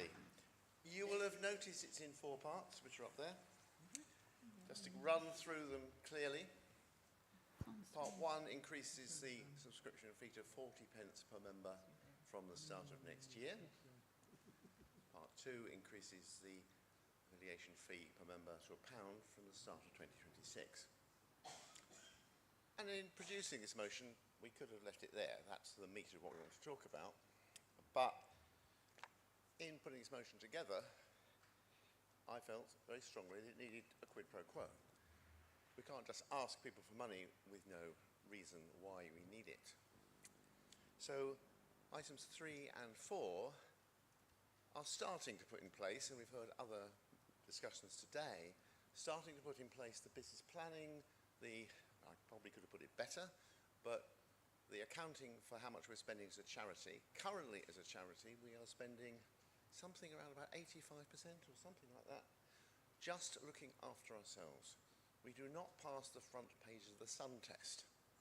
A charity which does nothing else than look after itself is hardly a charity, and would not, if publicly exposed, do very well. So it doesn't pass that test to my mind, and it needs to be a state where we are spending more like 20 or 30% running ourselves and much more money doing useful charitable work. The future plans clearly need to be better defined so that we can justify that spending. That means more business planning, it means more improved project management.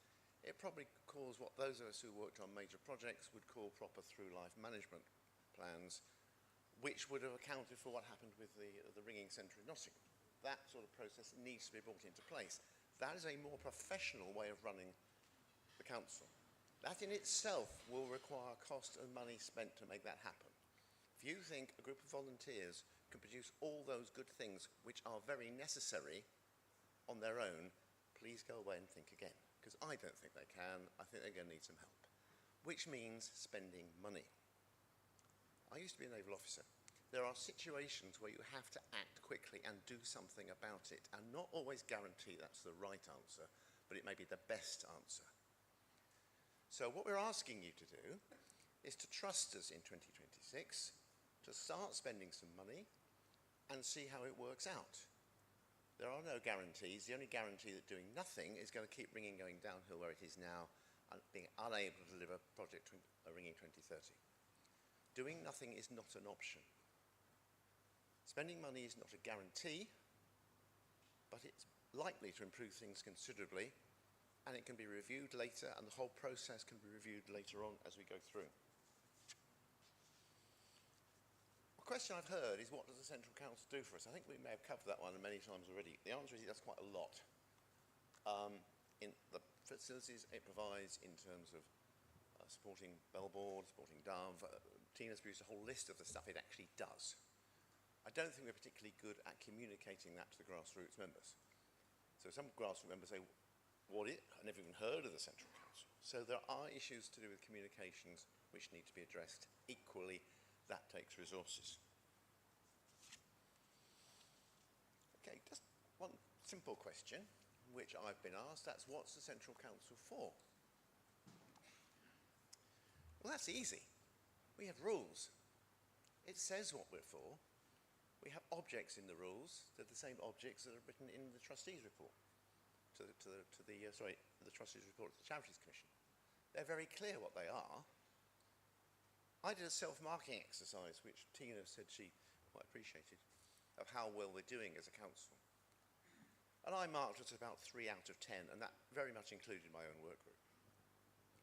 We are not doing the job that you have mandated us to do. The members of this council have agreed those rules, they have agreed those objects. The executive and the work group leaders have a mandate to deliver them. To deliver them, we need resources. And those resources can not only be people and volunteers, it takes some money.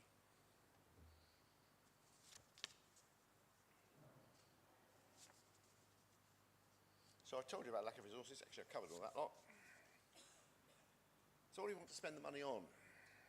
Well, the detail needs to be filled out, but we need to spend it on facilities, on better document creation and distribution. We probably need to pay it on paid staff to get some of this routine work done and to take some of the load off the volunteers. That is not a silver bullet. I know from my professional experience, if someone offers you an assistant, that will slow you down initially. You will spend time, your own time, not doing what you were doing, but getting them up to being useful. So getting people in to help will not initially pay off. It will delay the process to start with, but it will pay off in the long run. And that is my professional experience, and talking to people around this room, a lot of people have shared that same experience. It will pay off, but it won't pay off quickly. It will pay off. Now, none of this is new. I went back and, well, I hadn't actually read it fully the first time because I wasn't on the council at the time. I went and read the Cragg report. The Cragg report's about, says, giving exec more power. It's done that, but it also talks about needing more funding. It also talks about needing paid support. All this was there before. This is similar to the situation which happens often in public life, where something happens, there's an inquiry. When you look back, you found that the previous inquiry a decade or so earlier made pretty much the same recommendations. So that's where we are. We're back with some of the things that the Cragg report found. We just need to have the courage to implement them. And therefore, I propose a motion.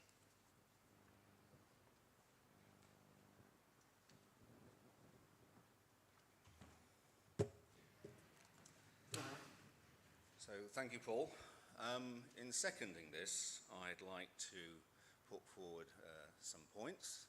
The first set of which are put forward wearing my hat as a member of the exec. The second set of points really which come a slightly more personal perspective on this matter. So it's quite clear that the council needs sustainable working capital, and it needs to start that process of generating it now. That was pretty much evidenced at the reports of the work groups we heard this morning. Details in some areas may still be unclear, but it's quite clear, what is clear is that the requirement for funding is definitely on the horizon in order for these initiatives to actually gain traction. New opportunities, ideas and challenges are arising as the work groups gain traction, And in that situation, it depends what you mean by detail, but detailed financial planning can be a challenge. I couldn't help but think, whilst listening to the fantastic report of the youth contest this year, that if we'd turned the clock back 5 years, could you have foreseen what was going to happen this year, and in some sense financially planned for it? As Elva pointed out, extra funding was needed, and I'm quite sure that some of that funding was forthcoming from people like the livery companies because they knew they were matching funds. It's the snowball effect. So we do need this basis. Furthermore, the new structure of the CC, post the Cragg report, is designed to seek opportunities to get things done. And as Paul has already said, that needs resource. Without this, you've got a CC that is operating with one, if not two, hands tied behind its back. The exec and the work group leaders are accountable to you, the representatives, and to the Charity Commission. We do have ample provision in our current procedures for declaring exactly what we're doing and how we're doing it. So just moving on to the more personal background. I stand here before you as the representative of a non-territorial society that charges a one-off life membership fee. I also happen to be married to the treasurer of that society, and so I'll leave it to you to imagine what the response was when she realised that one line in her budget was going to change from a 3-figure sum to a 4-figure sum if this motion is passed. Now, without going into further details of the ensuing conversation, what I can say is that after some thought, it became evident that there are ways and means of a society such as ours, the Cumberlands, of bridging the gap, of coming up with additional funds. Since joining the CC, I've been involved with, in particular, the university and college and youth groups. And for universities and colleges in particular, for this to work, they need an excellent return on their investment. And a lot of the things in Ringing 2030 are aimed at doing that. So I think we need to view university and college societies as an asset and a resource that we should be supporting. Finally, I ring with our local band, and like so many towers, we have a core of people who are keen to come out, ring for Sunday services, attend practices, but even getting them along to a district practice can be a challenge. However, when you sit down and explain to them where their annual subs to the local association go and give them the broader picture of what's going on behind that in terms of the work of the CC, they get the big picture. A lot of them do it because they want to see the art of bell ringing continue. And particularly those, the older members that I've taught since COVID, certainly appreciate that that sort of thing doesn't come for free. So I think when I've heard comments about our local ringers, or, there's many ringers don't understand what the CC does, but therefore why should they contribute? I say that that is an issue of communication rather than some underlying fault with this motion. Finally, what I should say is that accepting this motion in full does not preclude this meeting next year from halting any increase above 40p if, in the meantime, we haven't delivered on parts 3 and 4. As John Harrison has said earlier, we need to be reporting back to you regularly. Perhaps those reports need to be more substantial with this sort of agenda. But we do need the engagement of societies now. What I would be concerned about if somehow we stall, if we kick the can down the road, we are inevitably delaying things. So I urge you to look at the big picture, look at what we're trying to achieve, and hopefully give it your support. Thank you.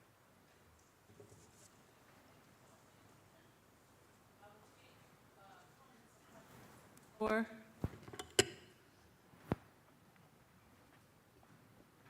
Can I ask, this is a topic we've all been discussing a lot, so in the interest of the time we have remaining, if I could ask everybody to be as brief as possible and not repeat something that anybody else has said. But I know you will be both. I'm Josephine, I'm from the University of Bristol Society. And I agree with Ian that university societies are incredibly valuable in ringing. We are already really struggling financially. Cost of living for students is insane, to put it lightly. For the UBSCR, and I'm sure for many other university societies, our alumni are a huge asset to us, but do not pay a yearly subscription. That means that any increase in cost would immediately be passed on to the student who simply don't have the funds to cover this. Is there any scope or possibility for an exception for students who don't have the money to cover this cost? So do we want to take questions one at a time or all at the end? Yeah.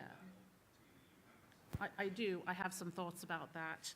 I believe we can a standing order to work to alleviate that particular problem, which we can have fixed by the end of the year. Because I am very aware that university societies are a special case, and also in terms of Ringing 2030, it's very important that we have that representation here at the council.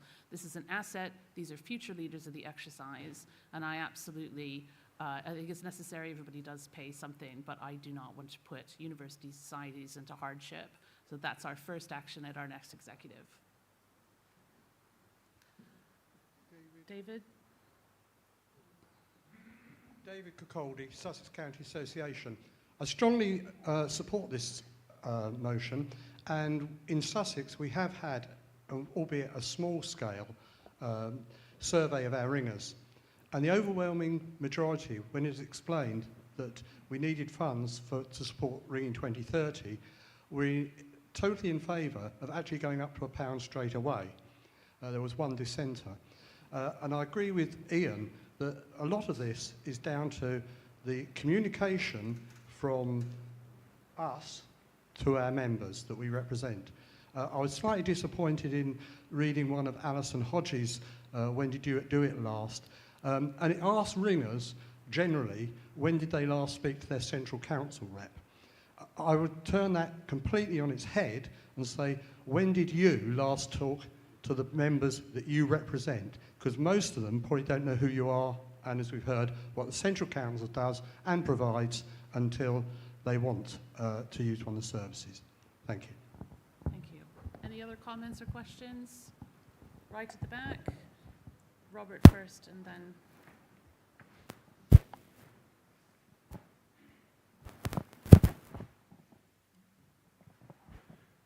Robert Perry, Robert Perry, Truro Guild. I think ultimately this comes down to a question of trust. Trust of us sat here, of the executive sat down there, and wherever else it is. I represent a guild which, if the first part of the motion is passed, we wouldn't really be affected. We've got enough income to cover £40 a member. Probably, my treasurer may well be listening and watching this, so I'll wait the thunderbolt once I've sat down. We might even be able to cope with £1 a member without it affecting us. I don't know. But I think ultimately it comes down to trust of us that if this motion is passed, which I hope it will be, so I shall vote for it, that we trust you to use the money that is raised wisely, that we trust you to do it in a way which is transparent, and that we trust you to do it in a way which we can all see will benefit the exercise, the art we all love so much. We can't do anything without money in this life, and if we want to do things well, we need the money to be able to do it well, and if that means an increase in subscriptions, I, for one, am happy to go along with it. Thank you. Thank you. Right at the back, and then Annie. Right up there, all the way up. Wave your hands, be obvious. Yeah. Do you jazz hands? Jim Crabtree, Sutherland, Nottingham. Our guild committee took rather the other side of the coin from almost the last thing Ian said. not that we might want to pull this back next year if the 40p proves to be enough, but we were concerned there should be no inference at all that this couldn't be brought again to increase it further. If it has big benefits and it looks to be working in 2026, 27, we should be looking to increase again. Obviously, it's not in this motion, but we wouldn't want any inference that 2030 it'll still be £1.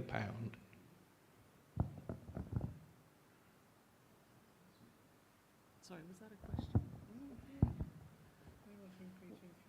Was that a question or a comment?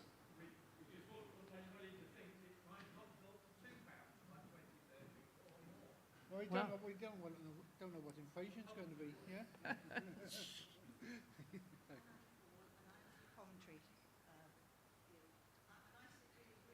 And my guild with the point Jim has just made. I have to say, I do value the contribution the Central Council make, and during COVID we couldn't have managed without you. So I'm always conscious of the good advice and guidance we get from you.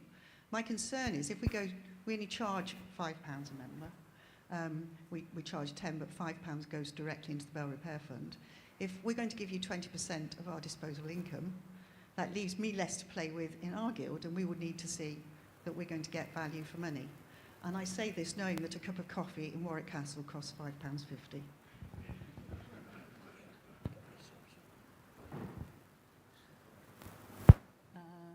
Oh, right. Oh, can I get David and then Jane? Thanks. And then you, yeah.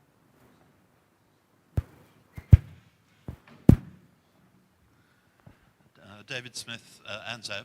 I had a long speech prepared in favour of the motion, which I'm not going to give because the points have already been made. I have got two suggestions, though.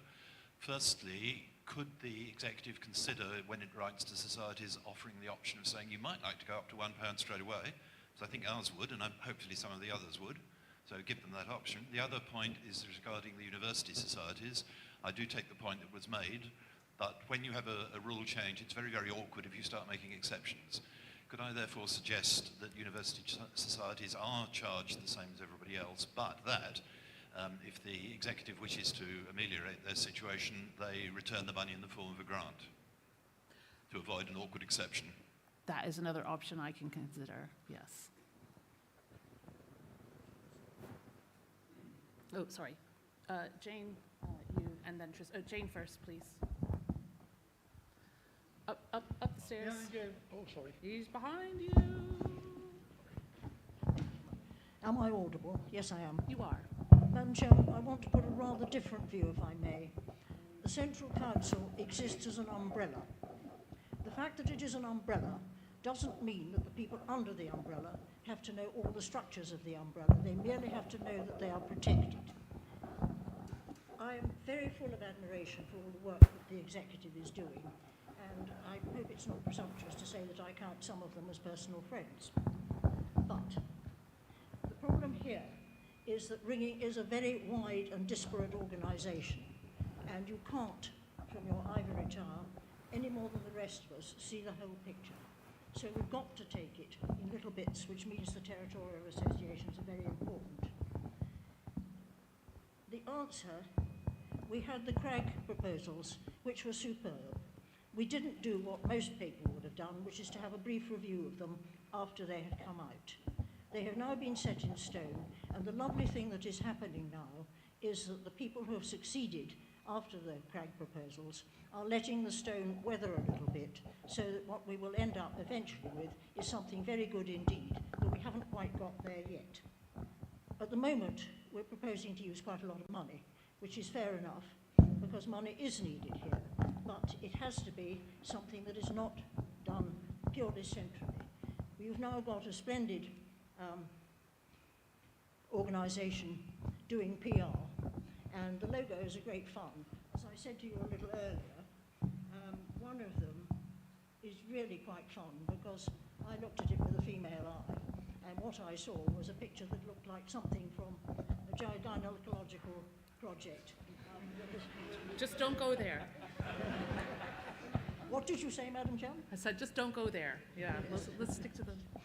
Well, it's for women only, so it'll be the Ladies' Guild that take it on.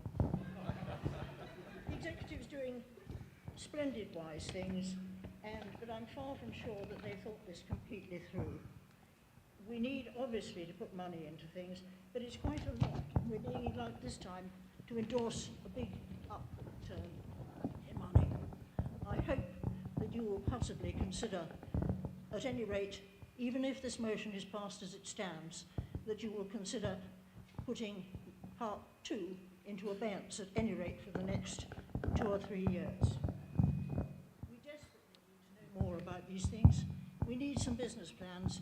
We heard today about a lot of lovely things that are planned, but very, very few of them have yet been able to come to fruition. We need to see a few more fruits. By their fruits, we shall know them. It produces a big burden on associations if we put the fund up. They need all the financial help they can get, and I ask you to consider not putting Part 2 forward. What finally bucked it for me was talking to ringers in the 2 towers where I ring for service, and one of our under-30s learners said, "Can I still ring bells if I don't subscribe to the association?" And that, for me, Madam Chairman, says it all. Thank you. Over here. Can you stand, please, just so everybody can see you? Thank you. John Rose of the Guild of Clerical Ringers. We, as a guild, are very supportive of the work of the Central Council.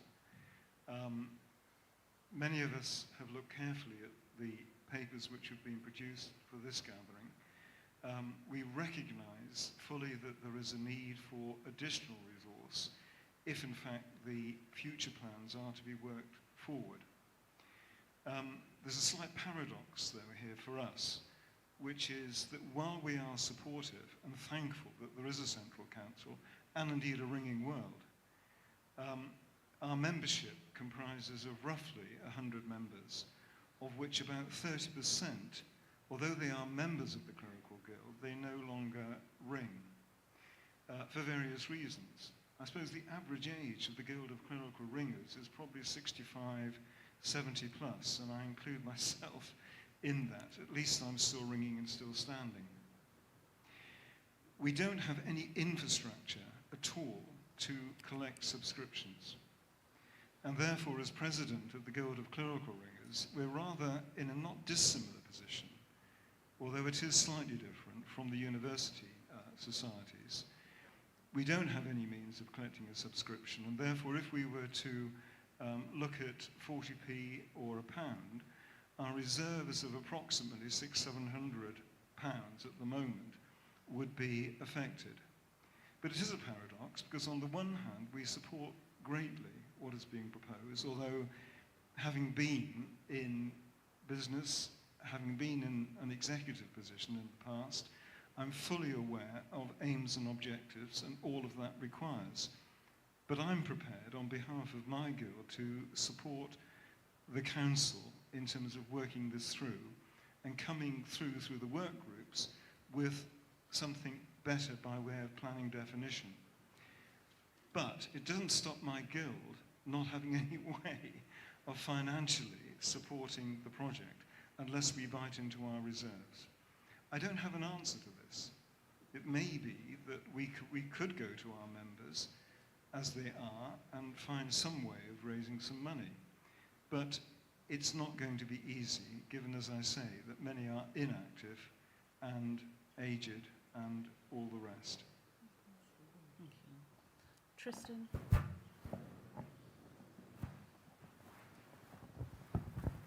Tristan Lockhart, Leeds University Union. I'd just like to pick up on the slightly niche universities point again. Leeds University Union accepts the proposal. We are quite keen to see this investment going forward. I think it might sound a bit hypocritical for us to be asking for a bit of an exemption from this, but firstly, we don't have the financial resources. It would equate to around £20 per year per active member for us, which is obviously not going to happen with the amount of money students get. And secondly, we will be paying through our local territorial associations. For example, Yorkshire, Middlesex, I'm a member of both. I pay my subs and I'd be happy to pay more. It's just the individual burden's too high. But what I would ask members to consider is that really, when it comes to it, an individual pound is not that much. I mean, we're expecting some sort of, we've asked for more communication, that's fair enough, but I think some of the depth of detail that's being asked for is reminiscent to something that a commercial company would produce. And, you know, we do not pay our volunteers anything, and I think if we want to get that much more detail, we either have to, as a council, find the appropriate people and put them forward to volunteer, or we need to cough up to have it done professionally, because there's no point just increasing the workload on existing volunteers. Okay, I've got Peter and then Andrew. Yeah. Can we be quick where I'm going to start guillotine? Yeah. Peter Scott, Yorkshire Association. Peter Scott, Yorkshire Association, just to support Tristan there. All ringers know that £1 is good value when given to this organisation, probably more than the Mars bar or the pint or however else you like to convert it. The point is that associations need to convince all the ringers of that, and associations need in this day of electronic money finding ways for the ringers to give us the pound. And I say, if your association has ringers who you don't see very much, the Yorkshire Association, for example, has many non-resident members who are not currently in our affiliation totals, let associations affiliate to the council those members who are active in their associations and are persuadable to give the pound. Speaking with the President, there was a suggestion that is already possible under the rules. I would like the executive to review that and tell us how it's going to happen. The challenge is to get the pound, not to worry about exceptions to get less than £1. Thank you. Andrew at the back, and then Richard. Peter's already started speaking for the Yorkshire Association, so I'll add 2 pence in. He said his piece there, and I'm sure we did have a conversation at some point. Sorry, I didn't catch your name. Andrew Slade. Thank you. And just to make it clear, in the spirit of total openness, I'm also chair of art. And having put through at the art AGM earlier this year an uplift in contribution from members 3 times the amount before, and it was £5, it went up to 15. It reflects for me a point I just want to make here today, slightly different. If we are serious about improving the quality of our communication, that's been mentioned several times today, if we are serious about arresting the decline in the number of people registered as bell ringers at all, then it seems to have gone down in 2005 from 40,000 to 36,000 according to the back of the report, which some of you may have in paper form, otherwise it's at the end of your email. If we are serious about that, then all of bell ringing has, and I recognise this as chair of art, we have to sometimes think about employing people to pick up in the gaps where volunteers can't do things. And if that's what is required, personally, I would rather this were done through the Central Council acting on behalf of everybody than on large numbers of us spread across the country in our associations feeling we needed to employ people to do that work necessary to make sure we can respond to requests for help in learning to ring.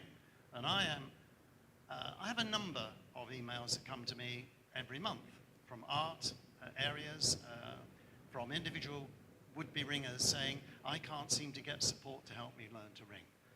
So for me, speaking now as a representative of the Yorkshire Association, I think I would rather the council spend some money on improving our communication and improving our action.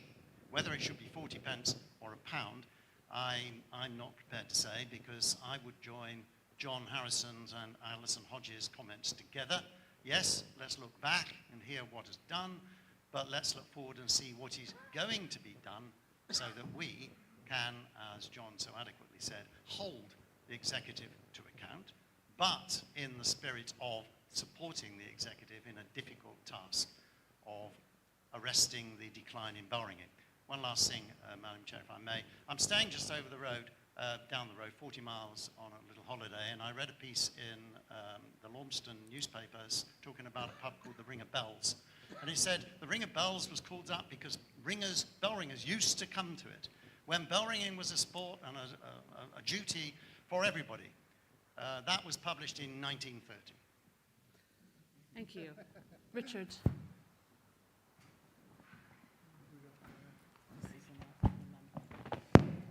Richard Smith, Cambridge University Guild.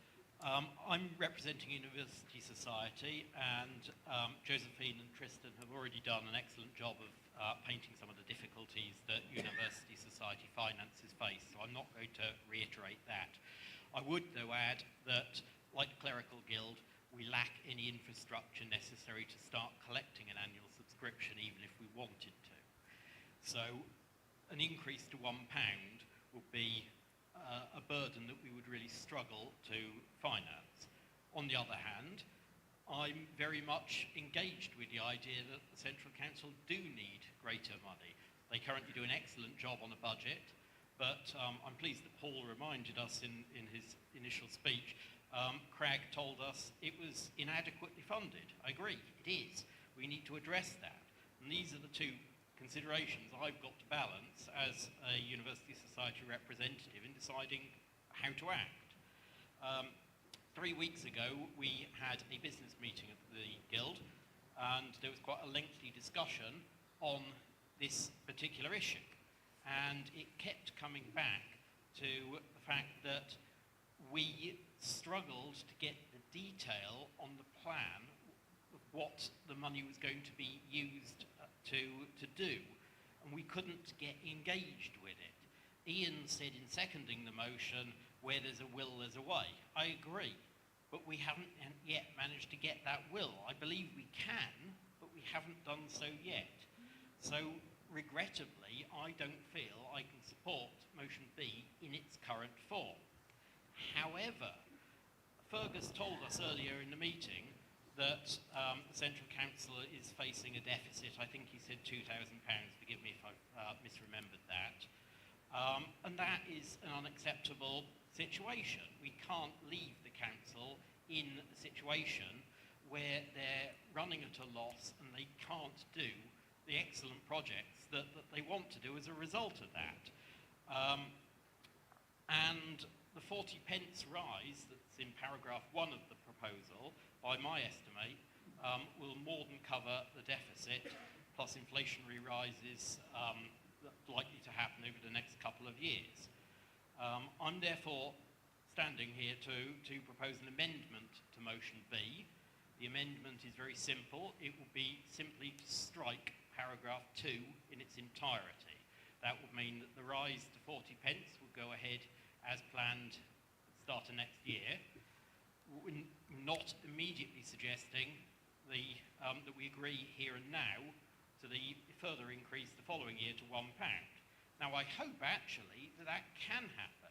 I would firmly encourage, if the amendment passes, that the executive come back to next year's AGM, having spent the year building a much more solid business case, perhaps taking on board some of the points that Alison made earlier in the meeting about business plans, perhaps come back with exactly the paragraph that's currently on the board as paragraph 2, still increasing to £1 as of 2026. I see no reason why that can't happen. But we don't need to vote on that here and now.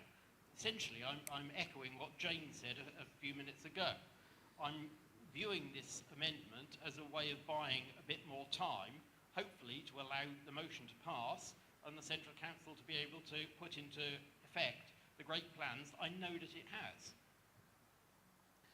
Right. Is there a seconder? Is there a seconder? Who's Thank you. that? Right, Andrew will be.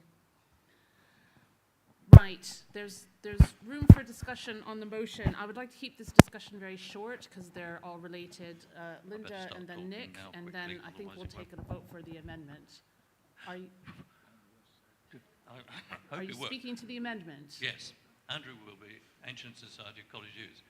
I'm in quite a strange situation in a council meeting today, because the Society actually debated this issue just at its last meeting.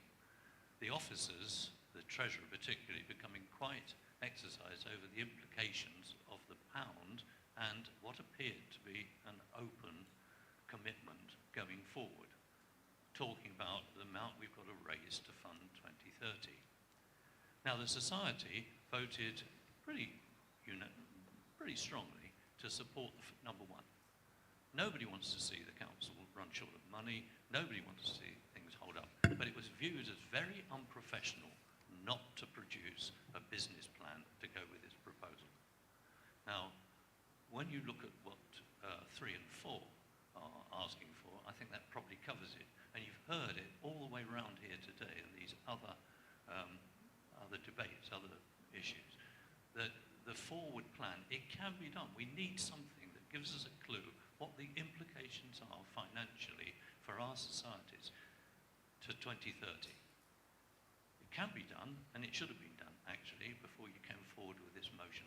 But what Richard has just proposed actually gives everybody the years to do it. In fact, you can bring it forward even earlier and circulate it to everybody, and we can get our heads around it. But there will be issues within that plan, such as whether it's really wise to start employing people directly ourselves or using the other organisations we have, which already have a payroll involved in ringing, like the Ringing World, and art indeed. So there's a lot of questions to be asked about it.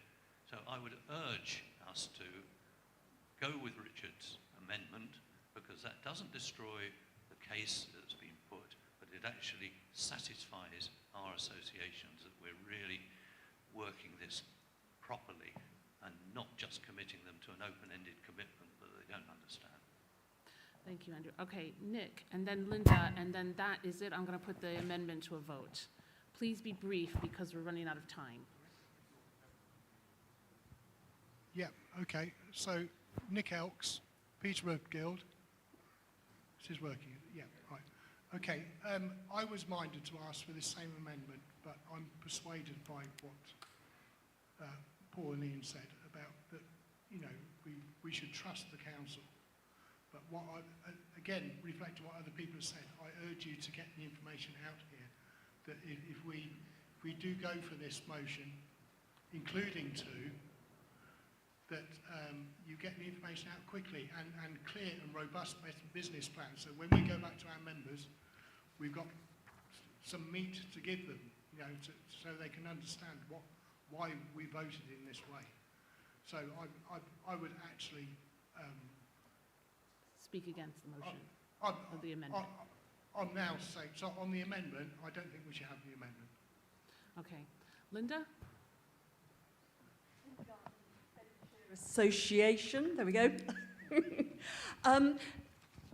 Both on the original motion and the amended motion, it seems to me that there is the addition of one word would alleviate the problems of the university societies, the clerical guild, and societies like the Cumberlands and the College U's. I could just love to have been a fly on the wall when you were having that conversation, Ian, with 1,000 members and whatever. And if the word territorial were to be added, the annual subscription for each affiliated territorial society. No? Okay. No, thank you. That opens up a very large can of worms. Given that, a lot of people are doubly represented by those. Okay. Yes, which they always have been. And that's a different problem, which is definitely on my radar. With that, can I please have a show of hands on the amendment as proposed by Richard and Andrew? This is to amend motion B so that paragraphs 1, 3, and 4 stay, and paragraph 2 is deleted. Can you just check? I've just taken out paragraph 2. Yes. Yeah. Yes, perfect. Can I have a show of hands for those in favor of the amended motion? Sorry? On the amendment. On the amendment. On the amendment. Yes, sorry, yes, I take that back. Who is in favor of the amendment? Right, do we have counters? Keep your hands up nice and high, please.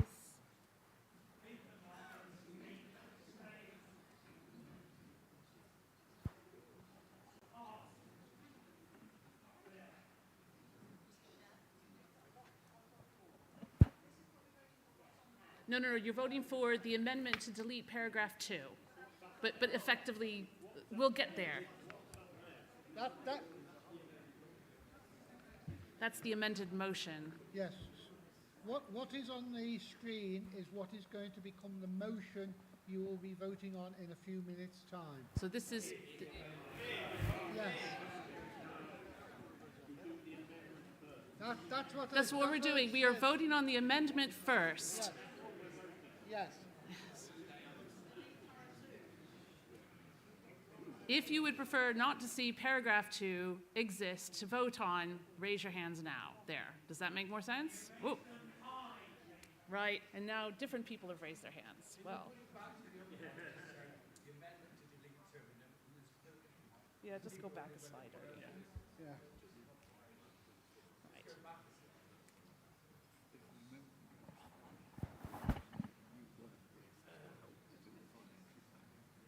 Right. Yeah, 100%. Yeah. No. This has suddenly become huge. Yeah. It's beyond the role of the treasurer. Yeah. Even if it doesn't go, I mean, if the whole amendment passes, we still need it. Yeah. How's our counting? 50. Right, you can put your hands down. 54. Yeah. 54. Right, if you are against the deletion of paragraph 2 from the motion, please raise your hand. And counters, please.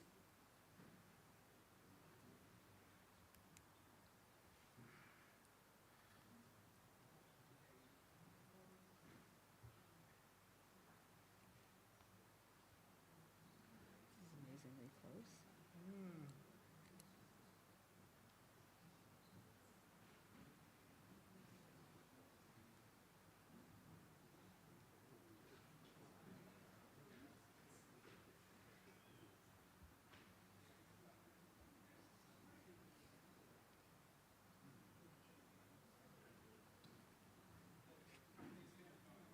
55. I need abstentions as well. You raise your hand if you absolutely don't care either way, but I still have to record your vote, please. 1, 2, 3, 4, 5, 6, 7, 8, 9, 10. 10. What's our, have we got a simple majority? Yeah, we have a simple majority against the motion, against the amendment. Against the amendment, right. The amendment is fails, struck. So we go back to the original motion. Right. Kate, what? People are talking about an increase of 40 pence, not an increase to 40 pence. No, an increase to 40 pence. I know, but people here are saying we don't want an increase of 40 pence. It's what's in the motion. One more comment from Kate, and we're going to put this to the vote. We're Kate Flavel, Surrey Association. That was exactly what I was going to propose. I would like to propose the motion is now put. Thank you. Now we are voting on the motion as originally written. Please, all hands up in favor of motion B, and we'll have to count.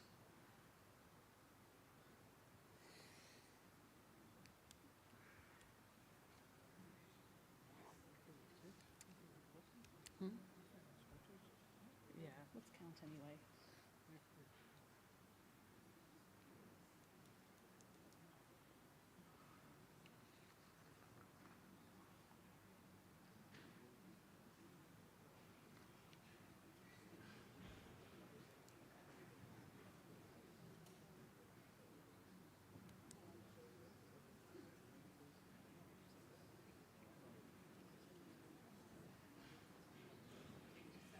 $87. Right, you can put your hands down. All those who vote against the motion as it is on the screen, raise your hands, and we'll need to count.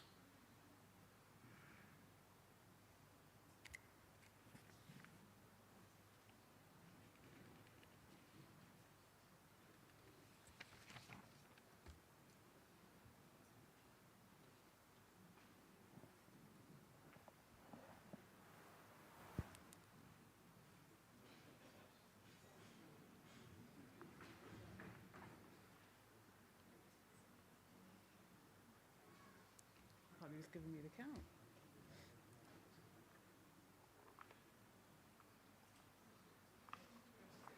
Thank you. And one more for abstentions. 1, 2, 3, 4, 5. 5. 5. Right. Motion carried. The motion is carried. Thank you all very much for your participation and conversation over the whole weekend.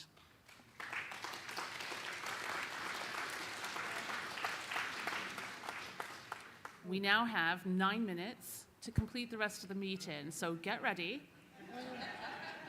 Oh, sorry, Mary. The microphone. Right. Thank you, Madam Chairman. Mary Bowen, Essex Association of Change Ringers. I'd just like to urge the Executive to give us more communication, particularly about the proposed new standing orders. We don't want to see them just come out in Ernie's message after a meeting of the Executive, and we've got 2 months in which to consider them or not. We'd like to see drafts. We'd like to know what your ideas are about these things. Particularly, we'd like to see, I would like to see equal treatment of affiliated societies. I appreciate that university societies have a problem, but so do some smaller territorial societies, as well as some of the larger ones.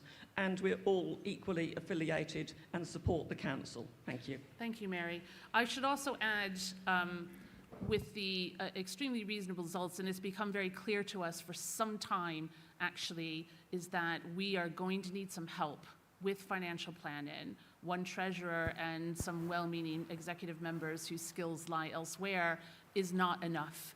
And so we have clearly a lot of people with that kind of expertise in this room, or you know somebody in your association, and I could really do with a team of about 5 people to get this planning into the kind of shape that we need it in.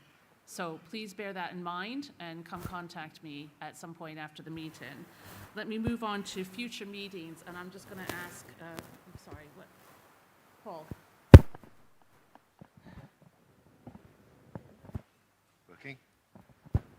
You just start talking and it'll Okay. catch up. I would add to that, as well as the financial planning, I think we need project management expertise, through life management expertise. I'm sure there's plenty in this room, and within ringing, I'm sure there are many professional project management, through life management people who've worked on large projects. Yes, there are, in fact. Some of them are work group leads. So, right. Ernie, do you want to just talk through, There is a Yorkshire rep going to say a few words. Very few, please. Sorry. Up there, up there.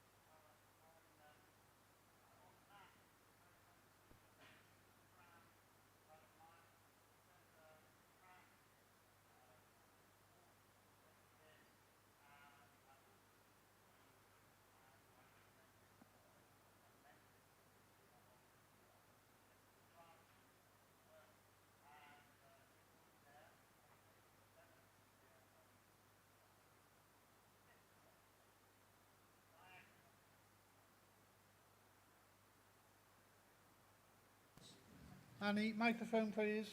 Microphone, please. Sorry.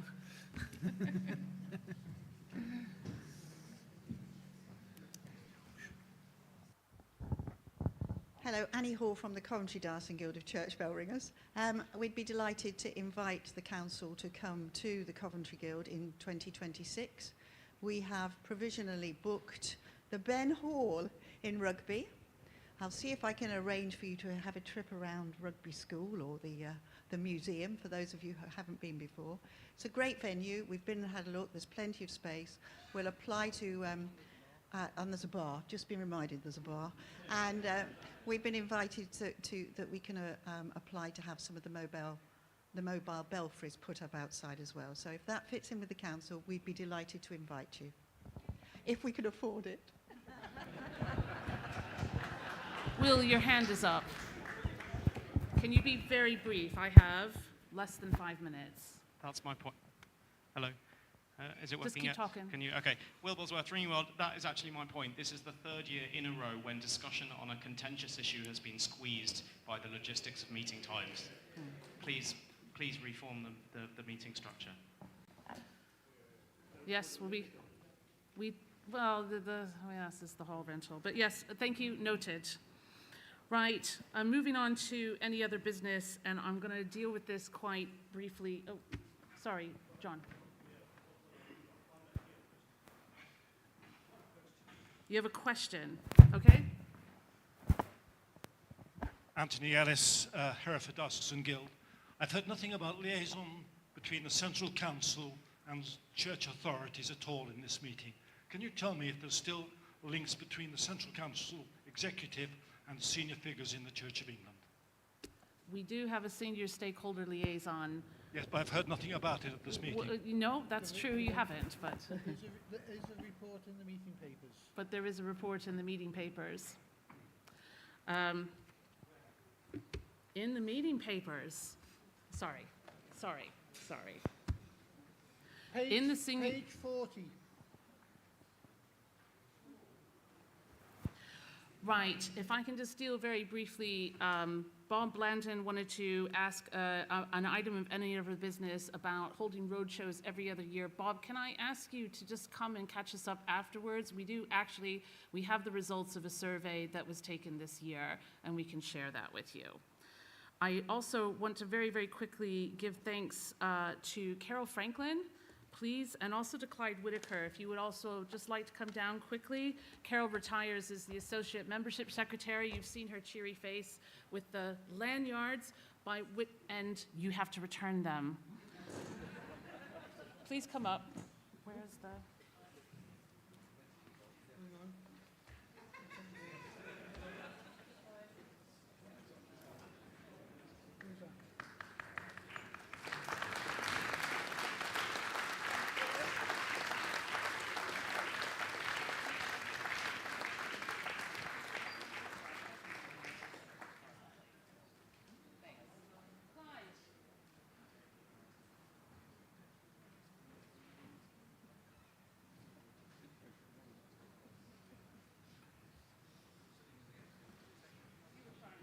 Yeah, he was trying to escape.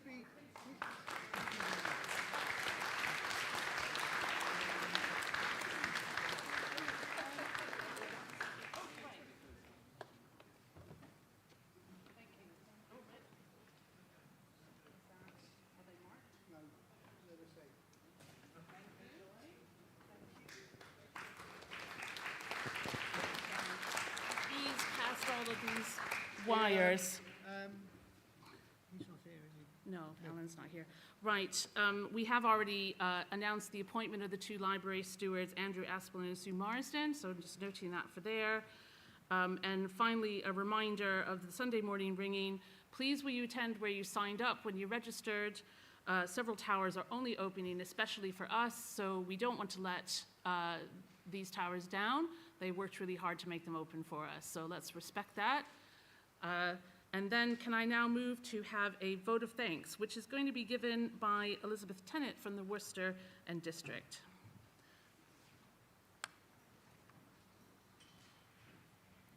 Do I need to give her this one with the handwriting on it? Oh. That's on her. Do you want to go to the desk? Yeah. Yeah.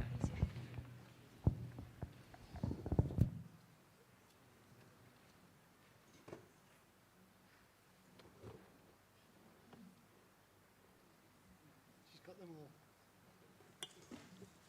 On behalf of the Central Council of Church Bell Ringers, I would like to offer a vote of thanks to Doug Davis for setting up the booking form and supporting data collection, to Colin Chapman for producing the programme booklets, and to Philip Green for printing, to David Richards for doing all the technical side of today's meeting, to Tim Bainton, Catherine Boyce, and John Martin of the Devonshire Guild for all their support and hard work in setting up...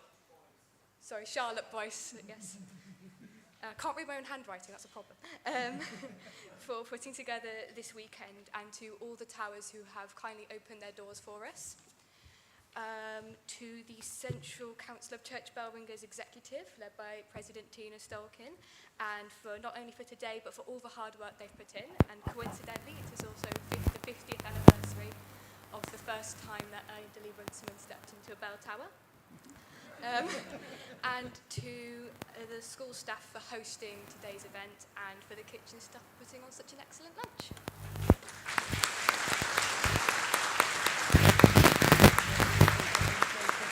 Sorry, can I just say something? Yep. So this, Carol's got the meeting numbers as well.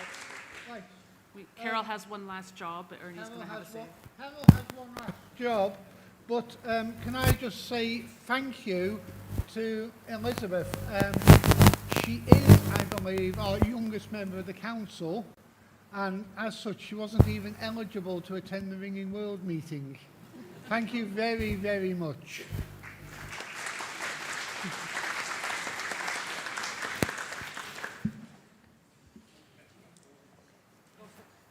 Okay, the membership here today. Voting associations fully represented, there's 28.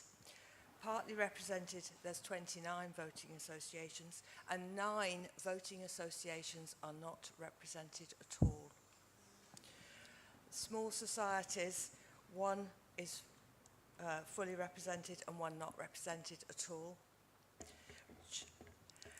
In terms of your members, we have 2 fellows, 9 ex officio members, 43 fully represented voting reps from those societies, 97 voting reps from the partially represented societies, and then just 1 non-voting rep from the small society.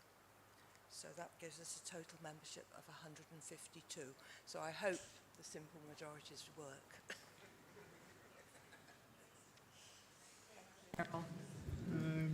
And with that, I declare the meeting closed. Oh, microphone, please. Very quick. Jim Crabtree, Sutherland, Nottingham. Unfortunately, rather like last year, we've run out of time. But last year, because we ran out of time, we didn't give a vote of thanks properly to Simon Linford. I blame last year's chairman, but that's how it goes. He did have a presentation out at the back sort of thing, and it was very ad hoc. But I think Chris Mew started the journey, Chris O'Mahony carried it on, and Simon drove us through the next few years. So I think he's well deserving of a round of applause. Hear, hear.